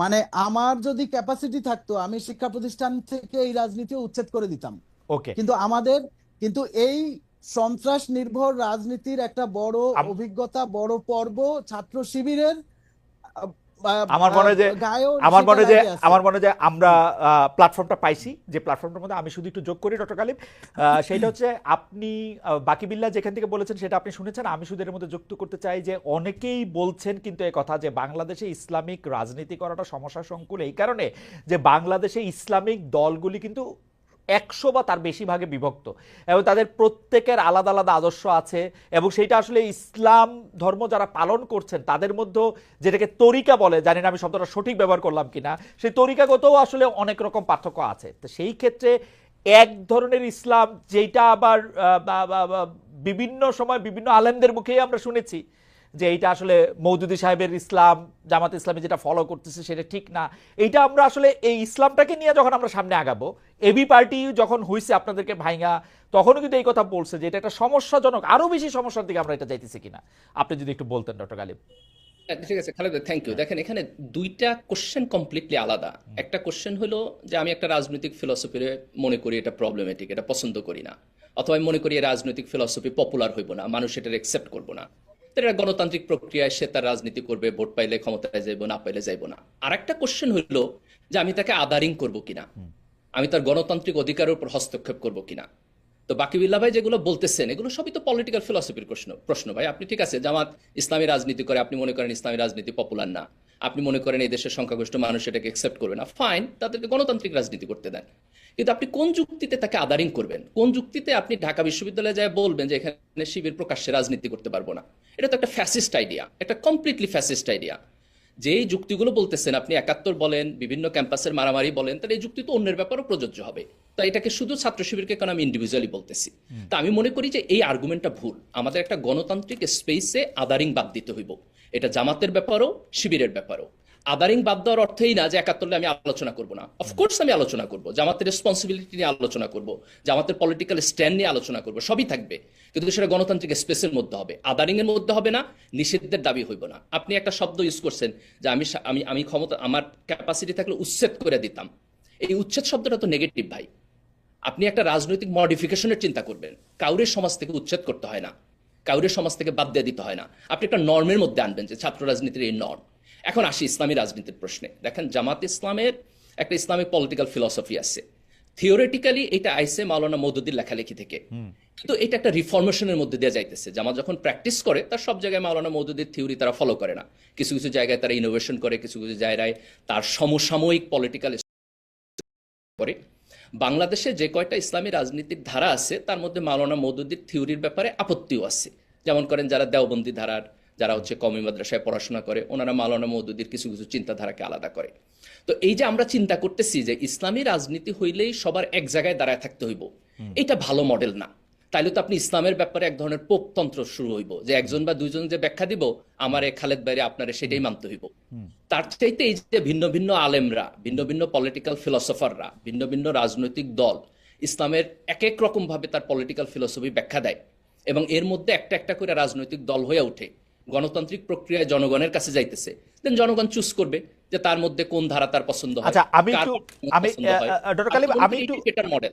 আমি কি একটু প্রশ্ন করতে পারি? যেমন ধরেন আপনি নর্মের কথা বলছিলেন, যে আপনি বলছিলেন যে আপনাকে তো আসলে জায়গা দিতে হবে, জায়গা দিলে এটা জনগণ চুজ করবে, বাতিল করবে এটা। কিন্তু আমি যদি এখন দেখি আমার রাজনীতি, যদি আপনি দেখি আপনি আরো বড় বিভাজনের মধ্যে দিয়ে যাইতেছেন, আপনি যদি দেখি যে গত 2 দশকে শুধুমাত্র 71 প্রসঙ্গ না, বাকি জায়গাগুলো আসলে আপনি ক্লিয়ার করতেছেন না, ধোয়াটে করে রাখতেছেন। আমি কয়েকটা জায়গার মধ্যে আপনি বলি, এবং আপনি সাংঘাতিক রকমের একটা পপুলিস্ট, একটা বিপজ্জনক অবস্থার মধ্যে দিয়ে আমাকে ঠেলে দিচ্ছেন। এটা যদি আমি দেখি বাকি বিল্লার জায়গা থেকে, সেইটাকে আমি এখন, এক হচ্ছে নারী প্রসঙ্গ, 2 হচ্ছে শিক্ষা প্রসঙ্গ, আমাদের অর্থনীতি এবং ব্যাংকিং প্রসঙ্গ, আমাদের আমদানি ও রপ্তানির ক্ষেত্রে আমরা কোন শর্তের মধ্যে আমরা কি করব, আমাদের মানে সেটা যদি সেগুলি তো আপনারা সেটেল করতেছেন না, আপনারা তো বলতেছেন না, এক এক সময় এক একটা জায়গায় বলতেছেন। তার ফলে তো আপনাকে যে আপনি যে শুধুমাত্র ক্ষমতার জন্য, শুধুমাত্র পপুলিজমের জন্য আপনি যে আরো বড় রকমের ঝামেলা ক্রিয়েট করবেন না, সেটা আমি কেমনে বুঝবো? আপনি যদি খুব নাইব দৃষ্টিতে দেখেন তাহলে আপনার কাছে মনে হবে যে এটার মধ্যে ঝামেলা হইতেছে, এটার মধ্যে ইডিওলজি নাই। কিন্তু আপনি যদি সোশ্যাল সায়েন্টিস্টের দৃষ্টিতে দেখেন তাহলে এই ট্রাজেক্টরির মধ্যে আপনি একটা পলিটিক্যাল ফিলসফি পাবেন। যেমন আমি খুব স্পেসিফিক এক্সাম্পল দিই, আপনি যদি জামাত ইসলামীকে দেখেন, যে জামাত ইসলাম এখনো মনে করে মেয়েদের নিকাব পরাটা হচ্ছে একটা ফরজিয়াত, তার ফলে তার কর্মী সমর্থকদের এটা পড়তে হয়। আপনি দেখবেন যে জামাতের অথবা শিবিরের ইন্টারনাল প্রোগ্রামে আপনি এটার বাইরে পাবেন না। কিন্তু আপনি যখন আবার ছাত্র শিবির বা জামাতকে দেখবেন তারা পাবলিক প্রোগ্রাম করতেছে, তখন আপনি দেখবেন যে সেখানে নারী পুরুষ সবাই যাইতেছে, ওন্না পড়তেছেন, এরকম মহিলারা মেয়েরাও সেখানে যাইতেছে। তার মানে এটা পলিটিক্যাল ফিলসফি কি? সে তার ইন্টারনাল পার্টি স্ট্রাকচারে একটা ইসলামিক প্রিন্সিপাল ফলো করতেছে, কিন্তু সে যখন গ্রেটার পপুলেশনের সাথে এঙ্গেজ হইতেছে, আপনি যেটা ইসলামিক মনে করতেছেন সেটা সে ফলো করা হচ্ছে। কারণ হ্যাঁ, নিকাবটা তো কেউ কেউ বলতেছে যে নিকাব তো ইসলামের জন্য মাস্ট না, কেউ কেউ বলতেছেন। এক্স্যাক্টলি, কিন্তু খুব একটা ইম্পর্টেন্ট জিনিস, সে যখন গ্রেটার পপুলেশনের সাথে এঙ্গেজ হইতেছে সেইখানে তার ইসলামিক আন্ডারস্ট্যান্ডিং চাপাই দিতেছে না। যদি চাপাই দিত তাহলে তো আমি নিকাব না পড়লে তার আমি জামায়াত ইসলামের ইন্টারনাল পলিটিক্সে ঢুকতে পারতেছি না, বা নিকাবের সমর্থন না না পারবেন করলে। না। কিন্তু আপনি তার এক্সটার্নাল জায়গায় কিন্তু সে আপনাকে এক্সক্লুড করতেছে না, সে আপনাকে রাস্তায় দাঁড় করায় জিজ্ঞেস করতেছে না যে আপনি কেন এটা করতেছেন না। তার মানে সে বলতে চাইতেছে এটা কি আপনার কাছে ভালো সাউন্ড করতেছে ডক্টর গালিব? ইনক্লুসিভ মনে হচ্ছে নাকি আপনার কাছে একটা, মানে এই দলটাকে আপনার কাছে কেমন মনে হইতেছে যে এটা একটা ইনক্লুসিভ না, যে আমাকে রাস্তায় দাঁড় করে রাখতেছে বিকজ আপনার সাথে আমার পলিটিক্যাল ফিলোসফি বা যদি রিলিজনের ফিলোসফির মধ্যে একটু তফাৎ আছে বলে আপনি আমার রাস্তায় দাঁড় করে রাখছেন, ঘরে ঢুকতে দিচ্ছেন না? আচ্ছা আমি একটু ডক্টর গালিবকে একটু শুনে নিই, আমি আসবো আবার আপনার কাছে। That's a very important question. একটা রিলিজিয়াস রাজনৈতিক গ্রুপের একটা নিজস্ব মোরালিটি থাকবে যেটা সে তার ইন্টারনাল স্ট্রাকচারে ফলো করবে। যদি এই রাজনৈতিক দল এই ইন্টারনাল স্ট্যান্ডার্ডটা সবার উপর চাপাই দিতে চায় জোর করে, তাহলে এটা এক ধরনের ফ্যাসিবাদী রাজনীতি হবে। জামাত এটা করতেছে না। একটা কোশ্চেন এখানে খুব ইম্পর্টেন্ট, সেটা হলো যে তাকে যেহেতু আমি আমার রাজনৈতিক দলের মধ্যে ঢুকতে দিতেছি না, তাহলে তো সমাজের সাথে আমার একটা সেগমেন্টেশন বা পার্থক্য তৈরি হইতেছে। সেই পার্থক্য আমার পলিটিক্সে যাইয়া ইম্প্যাক্ট করবে কিনা, এটা খুবই থিওরিটিক্যাল একটা কোশ্চেন।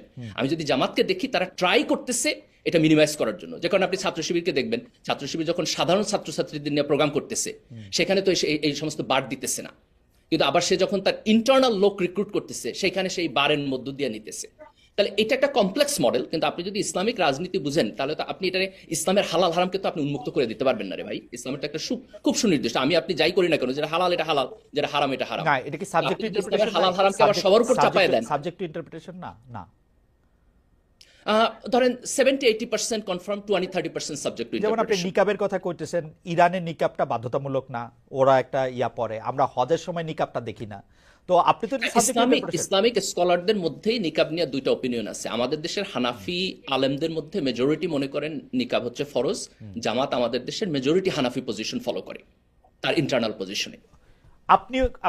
আপনি মনে করছেন যে যেহেতু মেজরিটি হানাফি পপুলেশন নিকাবটাকে ফরজ মনে করে, সেই যে আপনারা এটা অনুসরণ করছেন, এই তো? না, আমি বলতেছি যে জামাত হ্যাজ এভরি রাইট সে তার ইন্টারনাল অর্গানাইজেশনের রিলিজনকে কিভাবে নিবে, যেটা আলেমদের অপিনিয়ন নিয়ে নিবে। কিন্তু আমাদের নাগরিক হিসাবে কনসার্নটা হলো রাজনৈতিক দল হিসাবে তার এই ইন্টারনাল বিলিফ সমাজে কিভাবে রিফ্লেক্ট করে, সেটা আধিপত্যবাদী হয়ে ওঠে কিনা। আপনার কাছে কি মনে হয় আধিপত্যবাদী হয়ে ওঠে মানে এই পলিটিক্সটা? না, আমি বলছি যে জামাতের আমি যদি ট্র্যাজেক্টরি দেখি তাহলে এটার পরিমাণটা খুবই কম। 80-90% জায়গায় তারা হচ্ছে খুবই লিবারাল ওয়েতে ইন্টারাকশন করতে চাইতেছে, এবং তারা গণতান্ত্রিক পদ্ধতির মধ্য দিয়ে যাইতেছে। ধরেন কওমিদের কাছ থেকে একটা বলার ছিল যে নারী আর পুরুষ একসাথে পড়ালেখাই করতে পারবে না, কেউ কেউ বলতেছে যে পড়ালেখাটাই আলাদা ধরনের হতে হবে, চাকরি করাটাকে আপনি জানেন নানা ধরনের কথাবার্তা আসে যারা এটা বলে থাকেন যে কেউ জামাত আপনার ইসলামীর মনে করে এই মেয়েদের অবস্থানগুলি কি পড়াশোনা করাই উচিত পরিষ্কার? না, জামাত এরকম ইসলামী মাইনরিটি অপিনিয়নও আছে। হ্যাঁ, জামাত ইসলামী কি এই কেউ কেউ মনে করে মেয়েদের পড়াশোনা করা উচিত না, এরকম মাইনরিটি অপিনিয়ন আছে। এক্স্যাক্টলি মেয়েদের পড়াশোনা করা উচিত এবং ধর্মীয় দৃষ্টিকোণ থেকে এটা করা উচিত না, করলে এটা খারাপ হবে, এগুলিও সেরকম বলে। জামায়াতের এই প্রসঙ্গগুলি কি ক্লিয়ার? নারী প্রসঙ্গ, শিক্ষা প্রসঙ্গ, অর্থনীতি এবং ব্যাংকিং, আমরা যতই আসলে আমি এটা নিয়ে আরেকদিন নিশ্চয়ই এটা অনুষ্ঠানের মধ্যে এটার মধ্যে নিশ্চয়ই আলোচনা করা যাবে, কিন্তু ব্যাংকিং বলে আমি যে সিওরিটি দিয়ে আমি যেটাতে দিতেছি সেটা যেই নামে আমি দেই না কেন, এটা প্রচলিত ব্যাংকিং এর সাথে এটার আসলে খুব বেশি তফাৎ নাই আসলে। তো সেইগুলি না করলে আবার মানে এইসব ব্যাপারে কি জামাতের অবস্থান ক্লিয়ার? মানে জামাত যদি রাষ্ট্র ক্ষমতায় যায় তাহলে এগুলি কেন আমি বলবো মোটামুটি ধরেন 70-80% ক্লিয়ার, 20-30% আলাপ আলোচনা করতে হবে, কিন্তু আমার মতে এগুলো খুব থিওরিটিক্যাল আলাপ। মানে মানে এইটা আলাপটা থিওরিটিক্যাল। আমার প্রশ্নটা যে জায়গায় ছিল, এই প্রতিটা প্রশ্নই একটা সংঘাতের দিকে নেওয়ার ক্ষেত্রে মানে বাকি বিল্লার যে জনাব বাকি বিল্লার যে আশঙ্কাটা সেটা অনেকটা ঠিক কিনা, যে আমি যদি এর এখন স্পেস দেই কালকে তো ওই আমার মেয়েদের শিক্ষা করা বন্ধ করে দিবে, এ তো পর্দা না করলে ইউনিভার্সিটি যাইতে দিবে না, এই আশঙ্কাটা তো হইতে পারে তার, বা তার আশঙ্কাটা সে উনি নিজেই বলবেন। এইটা না, কি এই আশঙ্কা যদি good, that's a very good point, যে হ্যাঁ। ইসলামী রাজনীতির ব্যাপারে আমাদের যদি একটা অংশের এই আশঙ্কা আছে যে ইসলামিস্টরা যদি ক্ষমতায় আসে তাহলে তারা ইসলামী খুব কট্টর রুলস এবং রেগুলেশন এমন ভাবে ইমপ্লিমেন্ট করবে যে সমাজে আমার জন্য স্পেসটা ছোট হয়ে যাবে। এটা একটা ভ্যালিড আশঙ্কা। এখন এই আশঙ্কার আপনি উত্তর কিভাবে দিবেন? আপনি দুই ভাবে দিবেন। এক হচ্ছে যে প্রসপেক্টিভ ইসলামিক রাজনৈতিক দলের সাথে আপনাকে আরো আলাপ আলোচনা করতে হবে, আরো ডায়লগ করতে হবে এবং তাদের ট্রাজেক্টরি দেখতে হবে, ওকে, তাই না? জামাত তো আমার মনে হয় যে রাজনীতি আপনার করে। বক্তব্য পরিষ্কার। আমি একটু জনাব বাকিবিল্লাহকে শুনতে চাই। জনাব বাকিবিল্লাহ, আপনার মানে আপনি আসলে আমি প্রশ্ন আর করি না, আপনি ইন্টারভিউ করতে চাইছিলেন, আপনি একটু বলেন। আচ্ছা, যেটা হচ্ছে যে আমি যেটা বলতে চাইতেছিলাম যে ধরেন ঢাকা বিশ্ববিদ্যালয়ে শিবির প্রশ্নে যেই আহ, এক ধরনের ঐক্যমত তৈরি হয়েছে, সেটা ব্যাকগ্রাউন্ডে আসলে চট্টগ্রাম এবং রাজশাহী বিশ্ববিদ্যালয়ে অ্যাবসলিউট পাওয়ারের সময় শিবির কি কি এক্সারসাইজ করছে ওইটাও একটা মুখ্য পয়েন্ট ছিল। সেইখানে আসলে ছেলে মেয়েরা একসাথে বসা, সাংস্কৃতিক অনুষ্ঠান এবং এই জায়গাগুলিতে আহ, আহ, আসলে দেখা গেছে যে তাদের অ্যাবসলিউট পাওয়ারের মধ্যে বাধা সৃষ্টি করার চেষ্টা ছিল, মোরাল পুলিশিং এর চেষ্টা ছিল। ফলে ঢাকা বিশ্ববিদ্যালয় যেমন 90-এর যেই ছাত্রদের যে 10 দফার রূপরেখার মধ্যে ছাত্র শিবির সহ আসলে ধর্মভিত্তিক রাজনীতি আহ, পুরাটা ধরে বলা হয়েছে, কিন্তু ওই জায়গায় আসলে আমরা নাই। যেটা গালিব ভাই একটু বলছেন যে সোশ্যাল সায়েন্সের নানান রকম অ্যাডভান্স নলেজ আসলে এই জায়গাগুলিতে আমাদের নানান ভাবে দেখাইছে যে আমরা আমাদের এই জায়গাগুলির জোর জবরদস্তি করার আহ, চেষ্টার চেয়ে আমার ডেমোক্রেটিক স্পেস ক্রিয়েট হইলে আসলে সেটা বেশি ফলপ্রসূ। কিন্তু এই জায়গাটা তো আসলে পরিষ্কার হইতে হবে। ধরেন বারবার অভিযোগটা আসতেছে একদম, আমার মনে হচ্ছে যে একটু পার্সোনাল আকারে। আমি বলতেছি যে আমাদের বৃহত্তর সমাজ বা ঢাকা বিশ্ববিদ্যালয়ে আমি যদি একটা সমাজ ধরি, সেই জায়গার মধ্যে গণতান্ত্রিক স্পেস কখন পরিষ্কার হবে? এখন ফ্যাসিস্ট হয়ে ওঠার গুণাগুণ ছাত্র শিবিরের হিস্ট্রির মধ্যে নানানভাবে ছিল। এখন ছাত্র দলের বা ছাত্র লীগের যে এই জিনিস ছিল না পাওয়ার এক্সারসাইজ করার সময়, আমি সেইটা বলতেছি না, কিন্তু তার সাথে এক্সট্রা যেটা মোরাল না না, পুলিশিং এর কিন্তু প্রশ্ন, কিন্তু কিন্তু জনাব নারী বাকিবিল্লাহ, জনাব পুরুষের বাকিবিল্লাহ, প্রশ্ন, এই হ্যাঁ। জায়গাটাতে যদি একটু দুই লাইন বলতেন, যে আপনি তো খুব ভালো করে জানেন যে, বা আপনি নিজেও বলতেছেন যে আমরা আসলে ছাত্র শিবিরকে যে যে বিষয়গুলির জন্য একিউজ করতেছি, একই বিষয়ের জন্য ছাত্রলীগকে, ছাত্র দলকে, আপনার নিজের দলকে, আমি আগে যেই দল করতাম সেই দলকে, সবগুলিকে একিউজ করা যায়। প্রশ্নটা হচ্ছে ধরেন আপনি ওই যে ওরে আপনি যে নিষিদ্ধ করতে চাইতেছেন কেন তাইলে? ও আলাপটা সেইটা না না না, তার আপনি দোষী নিষিদ্ধ করেন করার আলাপ কিন্তু নিষিদ্ধ করার আলাপ কিন্তু আজকে আমি একবারও করি নাই। না। আমি বলছি যে হ্যাঁ মুক্তিযুদ্ধ প্রশ্নে ক্ষমা না চাইলে বাংলাদেশের বৃহত্তর সমাজে তার গণতান্ত্রিক স্পেস তৈরি হবে না।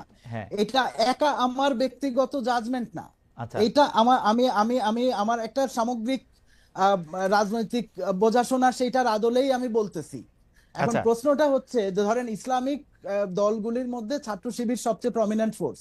হুম এখন রাজশাহী চিটাগাং এর অভিজ্ঞতায় আহ, যদি মনে হয় যে আসলে এখানে ছেলেমেয়েরা একসাথে বসতে পারবে কিনা, বা আরো অ্যাবসলিউট পাওয়ার হইলে বিশ্ববিদ্যালয়ের পদার্থবিজ্ঞান এটা পড়াইতে পারবে কিনা, মানে এইসব জায়গাগুলিতে ইন্টারভেন শুরু হবে কিনা, মানে যদি পাওয়ার ওরকম অ্যাবসলিউট হয়, মানে এইখানে যে ঐক্যটা তৈরি হয়েছিল সেগুলির ক্ষেত্রে এরকম নানান বিবেচনা কাজ করছে। ফলে ছাত্র শিবির যদি গণতান্ত্রিক স্পেস চায়, দুইটা প্রশ্নই আমার ধারণা ভ্যালিড। একটা হচ্ছে যেটা আমি আগে একবার পরিষ্কার করার চেষ্টা করছি, গালিব ভাই ওই লজিকটার মধ্যে যাচ্ছে না, যে আওয়ামী লীগরে যদি ক্ষমা না চায় 24-এর ভূমিকার কারণে, আমরা কি আগামী 50 বছরের মধ্যে আওয়ামী লীগরে পলিটিক্যাল স্পেস দেওয়ার পক্ষে? আমাদের কেউ কি পক্ষে? পক্ষে না। এখন 71-এর স্মৃতি এই 24-এর মতো এই সময়ে আইসা আমাদের বেশিরভাগ লোকের কাছে অত না, দগদগে কিন্তু হয়তো বাকিবিল্লাহ না, আপনার কাছে কি মনে কিন্তু হয় না প্রশ্নটা হারায় যাবে না। বাকিবিল্লাহ আপনার কাছে কি মনে হয় না আওয়ামী লীগের যেসব বক্তব্য আমরা শুনি আর কি, আওয়ামী লীগের তো খুব, আমি জানি না যে শেখ হাসিনার কথা বইলা যে কণ্ঠটা আমরা শুনি সেটা শেখ হাসিনার এই কণ্ঠ কিনা, ধরে নেই শেখ হাসিনার কণ্ঠ, তো সেই ক্ষেত্রে কি আপনি এইটার মধ্যে দেখেন যে আমি আসলে 24 নিয়ে কথা বলতে চাই না, 24-এর রাজনীতিতে আমাদের কিছু ভুল ছিল, 24-এর রাজনীতিতে আমাদের অবস্থানটা আমাদেরকে একটু স্পেস দিলে আমরা এটা হয়তো ক্লিয়ার করব, এতগুলি লোকের মৃত্যু কখনো হয় নাই। জামায়াত কিন্তু 71 সম্পর্কে বলে, 71 সম্পর্কে বলে যে আমরা এটার পজিশন ক্লিয়ার করতে চাই, 71-এ আমাদের রাজনৈতিক অবস্থান ভুল ছিল, অন্তত অনেক সিনিয়র নেতাদের কাছে বলছি, বা এটা ওই সময় ঠিক হয় নাই, আমাদের না, জন্ম কিন্তু 71-এর পরে অফিসিয়ালি হয়েছে। কখনো বলে নাই, হ্যাঁ, কিন্তু ক্ষমা চাওয়ার কথাটা অফিসিয়ালি বলে কখনো বলে নাই। অফিসিয়ালি বলা মানেই কিন্তু যে আচ্ছা 71-এ আমাদের ভূমিকাটা ভুল ছিল, হ্যাঁ, সেটাই কিন্তু এই যে আমরা আলোচনা করতেছি, সেটা যদি জামাত অফিসিয়ালি অ্যাকনলেজ করে, তারপরে কিন্তু যেই ডেমোক্রেটিক স্পেসের আমার প্রশ্ন মনে হয় যে আসতেছে, এই তারপরে এই এই এই পাঠাতন থেকে আমরা একটু we would like to extend the programme for 10 more minutes.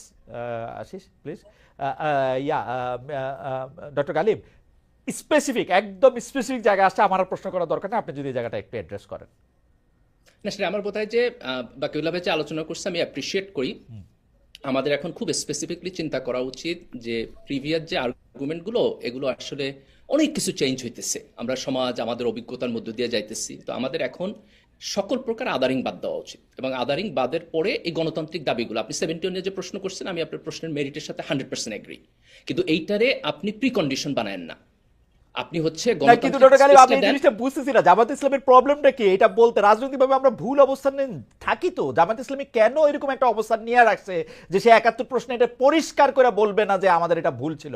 সে কিন্তু অনেকগুলি ইফ বাটস এগুলির মধ্যে যুক্ত করে, সেগুলির মধ্যে এমনকি 71 সালে এটা হওয়াই উচিত হয় নাই বিকজ ইন্ডিয়া এখানে সাহায্য করছে, এগুলি কি কি জানি বলতে থাকে, বাট 71 ইজ এ রিয়েলিটি। আমরা বাংলাদেশে দাঁড়ায় আছি, যে আমাদের প্রবলেম কি এটা বলতে, স্বীকার করতে, প্রবলেমটা কি আপনার কাছে কি মনে হয়? না, আমি যদি সাইকোলজির জায়গা থেকে দেখি, এটা একটা জেনারেশনাল গ্যাপের কোশ্চেন আছে। আরেকটা হইলো এই যে আপনি সারাক্ষণ জামাত ইসলামকে মুক্তিযুদ্ধের বিপক্ষ বইলা আপনি হচ্ছে তাকে ট্রমাটাইজ করে রাখেন, যে কারণে সে তার সাইকোলজি থেকে আগাইয়া এটাকে কখনো চিন্তা করতে পারে না। আমি তো ছাত্র শিবির রাজনীতির সাথে ছিলাম খালেদ ভাই, এই ট্রমাটা খুব বড়। আপনি প্রতিটা মুহূর্তে আপনি আমাকে ট্যাগ করবেন, প্রতিটা মুহূর্তে আপনি আমার গণতান্ত্রিক অধিকারের 12টা বাজায় দিবেন, প্রতিটা মুহূর্তে আপনি মনে করবেন যে আমারে মাইরা ফেললে কারো কাছে জবাবদিহি করতে হয় না।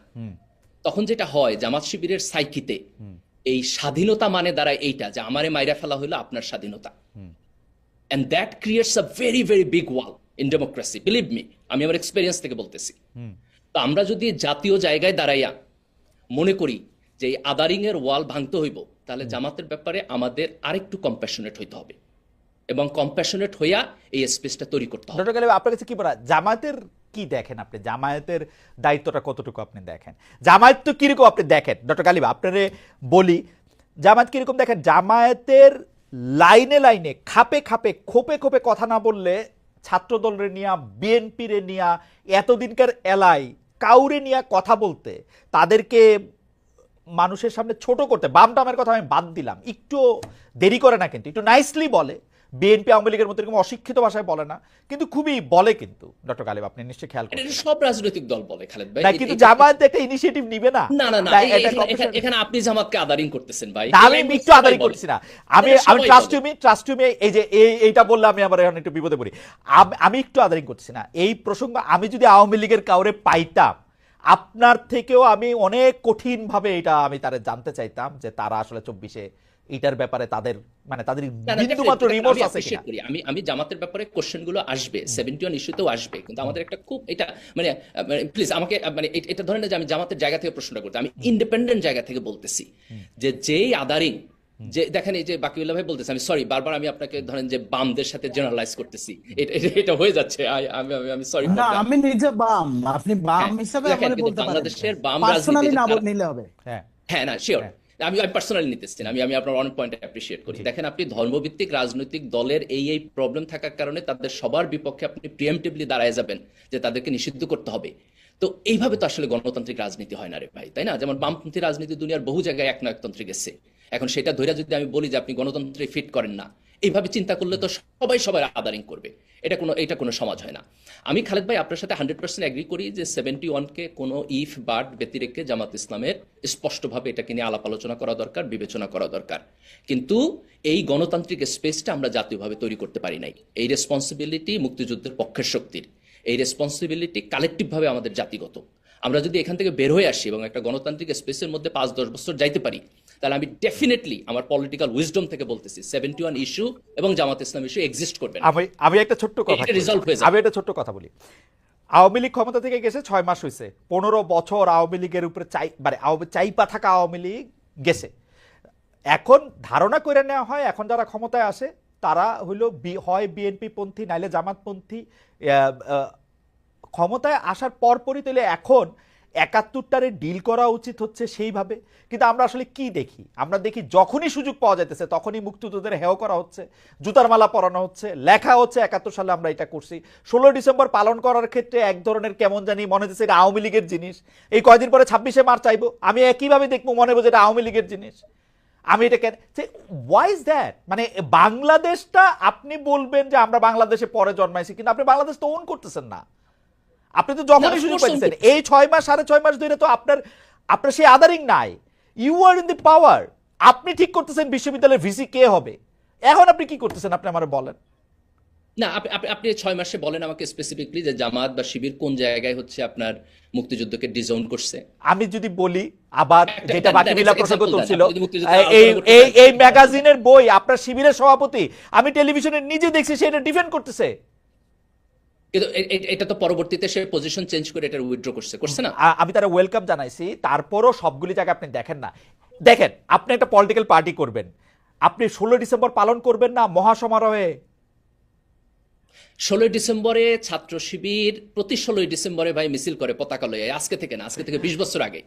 ভাই আমরাও তো 20 বছর মাঠের আগে পলিটিক্স করছি গালিব, আমরাও তো মাঠের পলিটিক্স করছি। কোনটা মন থেকে করে, কোনটা দেখানোর জন্য করে, কোনটা হলো জাস্ট একটা ঘটনার জন্য করে, এটা আমি বুঝতে পারি। না খালেদ ভাই দেখেন, আমি যদি ফেয়ার স্টেটমেন্ট দেই জি। তাহলে আমি বলবো যে 71 এর ব্যাপারে জামাতের মধ্যে তার মনস্তত্ত্বের মধ্যে কিছু কনফ্লিক্টিং আন্ডারস্ট্যান্ডিং আছে। Okay. এটার ব্যাপারে আমি দ্বিমত করি না, আমি ফেয়ার ল্যাঙ্গুয়েজ আমি কনক্লুড করি। এই কনফ্লিক্টটা দুইভাবে ওভারকাম করা যাবে। একটা হলো জেনারেশনের মধ্যে দিয়ে ওভারকাম হইব, যখন নতুন জেনারেশন আসতেছে এবং ওভারকাম হইতেছে। আপনি জামাতের লিডারদের যদি আপনি বক্তব্য, রেটরিক, ওয়ার্ডিং দেখেন এবং আপনি যদি একজন সোশ্যাল সায়েন্টিস্ট হিসেবে অবজার্ভ করেন, তাহলে আপনি দেখবেন যে একটা চেঞ্জ হইতেছে। Okay. আপনি শিবির এবং জামাতের মধ্যে ল্যাঙ্গুয়েজের পার্থক্য পাইবেন, এটা হচ্ছে একটা জেনারেশনাল চেঞ্জ। আর একটা হইলো আপনি গণতান্ত্রিক স্পেসের মধ্যে দিয়ে তাদেরকে যাইতে দেন। এই দুইটা প্রসেসের মধ্যে আমার টার্গেট কি হলো? জামাতের একটা Okay, ঘুষি আপনার দিয়ে আমার বক্তব্য সুখ পরিষ্কার। দেওয়া, আমার কাছে নাকি আমার মনে হয়- টার্গেট জামাতকে ইনকর্পোরেট করে বিভাজন বাদ দিয়ে একটা জাতীয় ঐক্য তৈরি করা? আমার মনে হয় যে আমি যখন শেখ হাসিনার সময় ডয়েচে ভেলেতে আমার মনে আসে, আমি জামাতের সেকেন্ড পার্সন আবু তাহের ভাইকে যখন আমি ইন্টারভিউ করছিলাম, আবু তাহের ভাইয়ের কথা শুনে আমার কাছে মনে হয়েছে যে উনি খুবই স্বাধীনতার পক্ষের লোক। কিন্তু বাকি বিল্লাহ সাহেবও যেটা বলছেন সেটার সাথে আমি একমত, যে এটা অফিসিয়াল পজিশন নেয় না। যাই হোক, আজকের আলোচনা আমরা দীর্ঘায়িত না করি, আমরা একটু বাকি বিল্লাহ সাহেবকে, জনাব বাকি বিল্লাহ আপনাকে একটু শুনি। জনাব বাকি বিল্লাহ আপনি একটু শেষ করবেন, 2 মিনিট একটু আপনি কথা বলেন, যে উনি বলতেছেন যে এটা আসলে আপনি শুনছেন ওনার বক্তব্য। জনাব বাকি বিল্লাহ। হ্যাঁ, আমি গালিব ভাইয়ের যে এসেন্সটা আর কি, যে ডেমোক্রেটিক স্পেস দেন, তারপরে দেখেন। তো এইখানে যেটা হয়েছে যে ধরেন এর মধ্যে আমাদের এই গত 6 মাসে 100-র উপরে মাজারে অ্যাটাক হয়েছে। আমাদের এইখানে এরকম পলিটিক্যাল ইসলামিক পার্টি আছে, আমাদের এখন মূলধারার পার্টি, যাদের সাথে আমাদের আসলে ইন্টারাকশনও কোনো না কোনো ভাবে আছে। তারা ব্যানার নিয়ে মিছিল করছে যে মেয়েদের ফুটবল টুর্নামেন্ট করা যাবে না। এখন এই জাজমেন্ট আমি দিচ্ছি না, আমি এখন কোন রাজনীতি নিষিদ্ধ চাই না। আমারে যদি বলেন ব্যক্তিগতভাবে, আমি কোন ধরনের রাজনীতি নিষিদ্ধের পক্ষে এই মুহূর্তে না।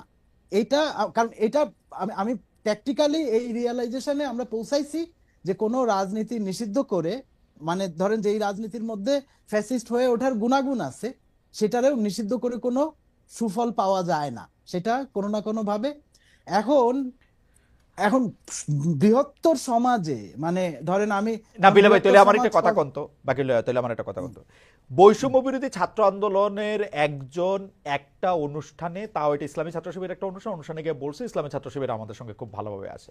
বৈষম্য বিরোধী ছাত্র আন্দোলন এখন একটা পলিটিক্যাল পার্টি করবে, ওইটার মধ্যে দেখা যেতেছে কিছু সংখ্যক এক্স শিবিরের লোকজন আছে, তাতে আপনারা সবাই মিলে এরকম ঝাঁপাই পড়ছেন কেন? মানে প্রবলেমটা কি, অসুবিধা না, কি আমি শিবিরের? ঝাঁপায় পড়ি নাই তো, আমি ঝাঁপায় পড়ি নাই এক্স শিবির নিয়ে। হ্যাঁ। যদি আমার কথা বলেন যে এক্স শিবির বলে যে টার্ম, হুম। ওইটা নিয়ে আমার সমস্যা নাই। এক্স শিবির মানেই সে এখন জামাতের পলিটিক্স করতেছে, বা কেউ যদি জামাতের পলিটিক্স এর লাইন আপেও থাকে, এটা নিয়ে যেমন আমি পার্সোনালি কথা বলি নাই, এই এই জায়গায় আমি ওই জায়গায় যাওয়ার পক্ষে না। আমি আগের আলাপের মেরিট ধরে কথা বলতেছিলাম যে সমাজে বিশ্বাসযোগ্যতার যে সংকট, বা সমাজের একটা ধরেন যে কি বলবো, যে একটা ইনফ্লুয়েন্সিয়াল গোষ্ঠীর মধ্যেও বিশ্বাসযোগ্যতার যে সংকট, সেটার কার্যকারণ সম্পর্কটা আমি আসলে গালিব ভাইরে বোঝানোর চেষ্টা করতেছিলাম ওই জায়গা থেকে। এই জায়গাগুলি ক্লিয়ার না হইলে, ধরেন আমি বলে দিলাম যে আচ্ছা আমরা ডেমোক্রেটিক স্পেস দেব, কিন্তু সমাজে ওই ডেমোক্রেটিক স্পেস ক্রিয়েট হবে না না কিন্তু সবার জন্য। কিন্তু জনাব বাকিবিল্লাহ, আমি আর যেহেতু ডক্টর গালিবের কাছে যাবো না, সেহেতু ডক্টর গালিবের পক্ষে আমি একটু বলি। আপনি জনগণের উপরে ছেড়ে দেন, এটা তো ডক্টর গালিবও চাইতেছেন। আপনি কি এটা বলা বন্ধ করবেন কিনা যে না আমরা জামাত শিবিরকে আর জায়গা দিব না? আমরা জামাত শিবিরকে, আমি কিন্তু এই জাজমেন্টের মধ্যে ঢুকি নাই। আপনি এই আমি জাজমেন্টের মধ্যে আজকে কথা ঢুকতেছেন না? বলছি, আচ্ছা, হ্যাঁ। এইটা কি না, না, এই এটা কি জাজমেন্টের মধ্যে আপনার ঢুকি একা নাই। অবস্থান নাকি মোটামুটি ভাবে মানে সংগঠনেরও একই অবস্থান? আমি যদি সাবেক ছাত্র সংগঠন ইউনিয়নের বলতে কথা কি বলি, যে, সিপিবির কথা বলি, আপনার হ্যাঁ, কাছে কি মনে হয় একই অবস্থান? ধরেন এই জায়গায় পলিটিক্যাল ল্যাঙ্গুয়েজটা এখনকার ছাত্র ইউনিয়নের পলিটিক্যাল ল্যাঙ্গুয়েজ যেটা, হ্যাঁ। আমি যদি সেটা ধরেও বলি, এই এই প্রশ্নগুলি আমি আগে যা যা প্রশ্ন করছি, এই প্রশ্নগুলি ওদের মাথায়, ওরা যেহেতু এখন শিক্ষা প্রতিষ্ঠানে পলিটিক্যাল ফিল্ডের অ্যাকশনে আছে, হ্যাঁ। ফলে ওই জায়গায় যে এই শক্তিটার তো ফ্যাসিস্ট হয়ে ওঠার গুণাগুণ আছে, এই শক্তিটা আমার উপর সশস্ত্র আক্রমণ করার অভিজ্ঞতা আছে, হুম। ফলে এই জায়গায় আমরা কি কোনো নতুন আন্ডারস্ট্যান্ডিং এ পৌঁছাইছি, বা ওকে তাদের তরফ থেকে ওকে ওকে ওকে এরকম ওকে কোনো বার্তা পাইছি যে সে আবার পাওয়ার পাইলে আমার উপর আক্রমণ করবে না, ওকে ওকে আমি বুঝতে পারছি, মোরাল পুলিশিং করবে না? আমি বুঝতে পারছি, আমি বুঝতে পারছি। ডক্টর গালিব, আপনি কি একটা লাইন বলবেন এই লাস্ট কথাটা নিয়ে? আমরা আসলে সময় অনেকক্ষণ আবার গেছে। এটা অত্যন্ত ফ্লড আর্গুমেন্ট। আপনি হাইপোথেসিস করতেছেন যে সে বড় হলে আমার রাজনীতির জন্য না, হুমকি হয়ে অতীতে উঠবে, করছে কারণ যে, আপনি তার অতীতে সাথে করছে যে, এঙ্গেজই হবেন না। অতীতে করছে যে, অতীতে কত সালে, কবে, কোথায়, কোন স্কেলে? আর কেউ কি করে এইটা নাই? এটা এখন হিস্ট্রি বলতে গেলে অনেক, একমাত্র- নিশ্চয়ই বাকি বিল্লার কাছে এটা কি অনেক একমাত্র পেপার। ছাত্র- আপনি বলছেন এটা কি একমাত্র ছাত্র শিবির করছে? না, সকল ছাত্র সংগঠনকেই আপনি একই একই ফ্রেমের মধ্যে বানতে পারবেন। আচ্ছা ঠিক আছে, তাহলে আমরা এটা নিয়ে আলোচনা নিশ্চয়ই আজকে অনেক আলোচনা আমি জাস্ট এক আলোচনা মিনিট একটু শেষ করি জি। যে জুলাইয়ের অভ্যুত্থানের পরে বাংলাদেশে যে একটা নতুন সিনারিও তৈরি হচ্ছে, এই জায়গায় আমাদের উচিত সবার সাথে এঙ্গেজ হওয়া এবং গণতান্ত্রিক স্পেসের মধ্যে একজন আরেকজনের সাথে আলাপ আলোচনার মধ্য দিয়ে একটা আস্থা সম্পর্ক ফ্যান্টাস্টিক, তৈরি। Fair enough. একটা লাস্ট লাইন জনাব বাকি বিল্লাহ বলবেন কিনা? যে এই আস্থার সম্পর্কটা তৈরি হইতে গেলে, ধরেন আমি ইসলামিক পার্টিগুলির ক্ষেত্রে বিশেষ করে বলবো যে তারা যে আক্রমণ করবে না অন্যদের, এবং বিশেষ করে যদি আমি নারীদের Okay. ফুটবল টুর্নামেন্টের কথা বলি, এই আচ্ছা ঠিক আছে, পুরোনো কথা আর বলা দরকার নেই, আস্থার জায়গাটা দরকার হলে এই ব্যাপারগুলি আসলে হ্যাঁ। ক্লিয়ার হইতে হবে। ডক্টর মির্জা গালিব এবং আমাদের সাথে এতক্ষণ ছিলেন জনাব বাকি বিল্লাহ। আপনাদের দুজনকে অনেক ধন্যবাদ। আমি একটু শেষ মুহূর্তেও দেখে নিলাম দর্শকরা অনেকে ছিলেন আজকে আমাদের সঙ্গে। দর্শক আমাদের সঙ্গে আবার দেখা হবে পরের অনুষ্ঠানগুলিতে, সে পর্যন্ত অনেক অনেক ধন্যবাদ।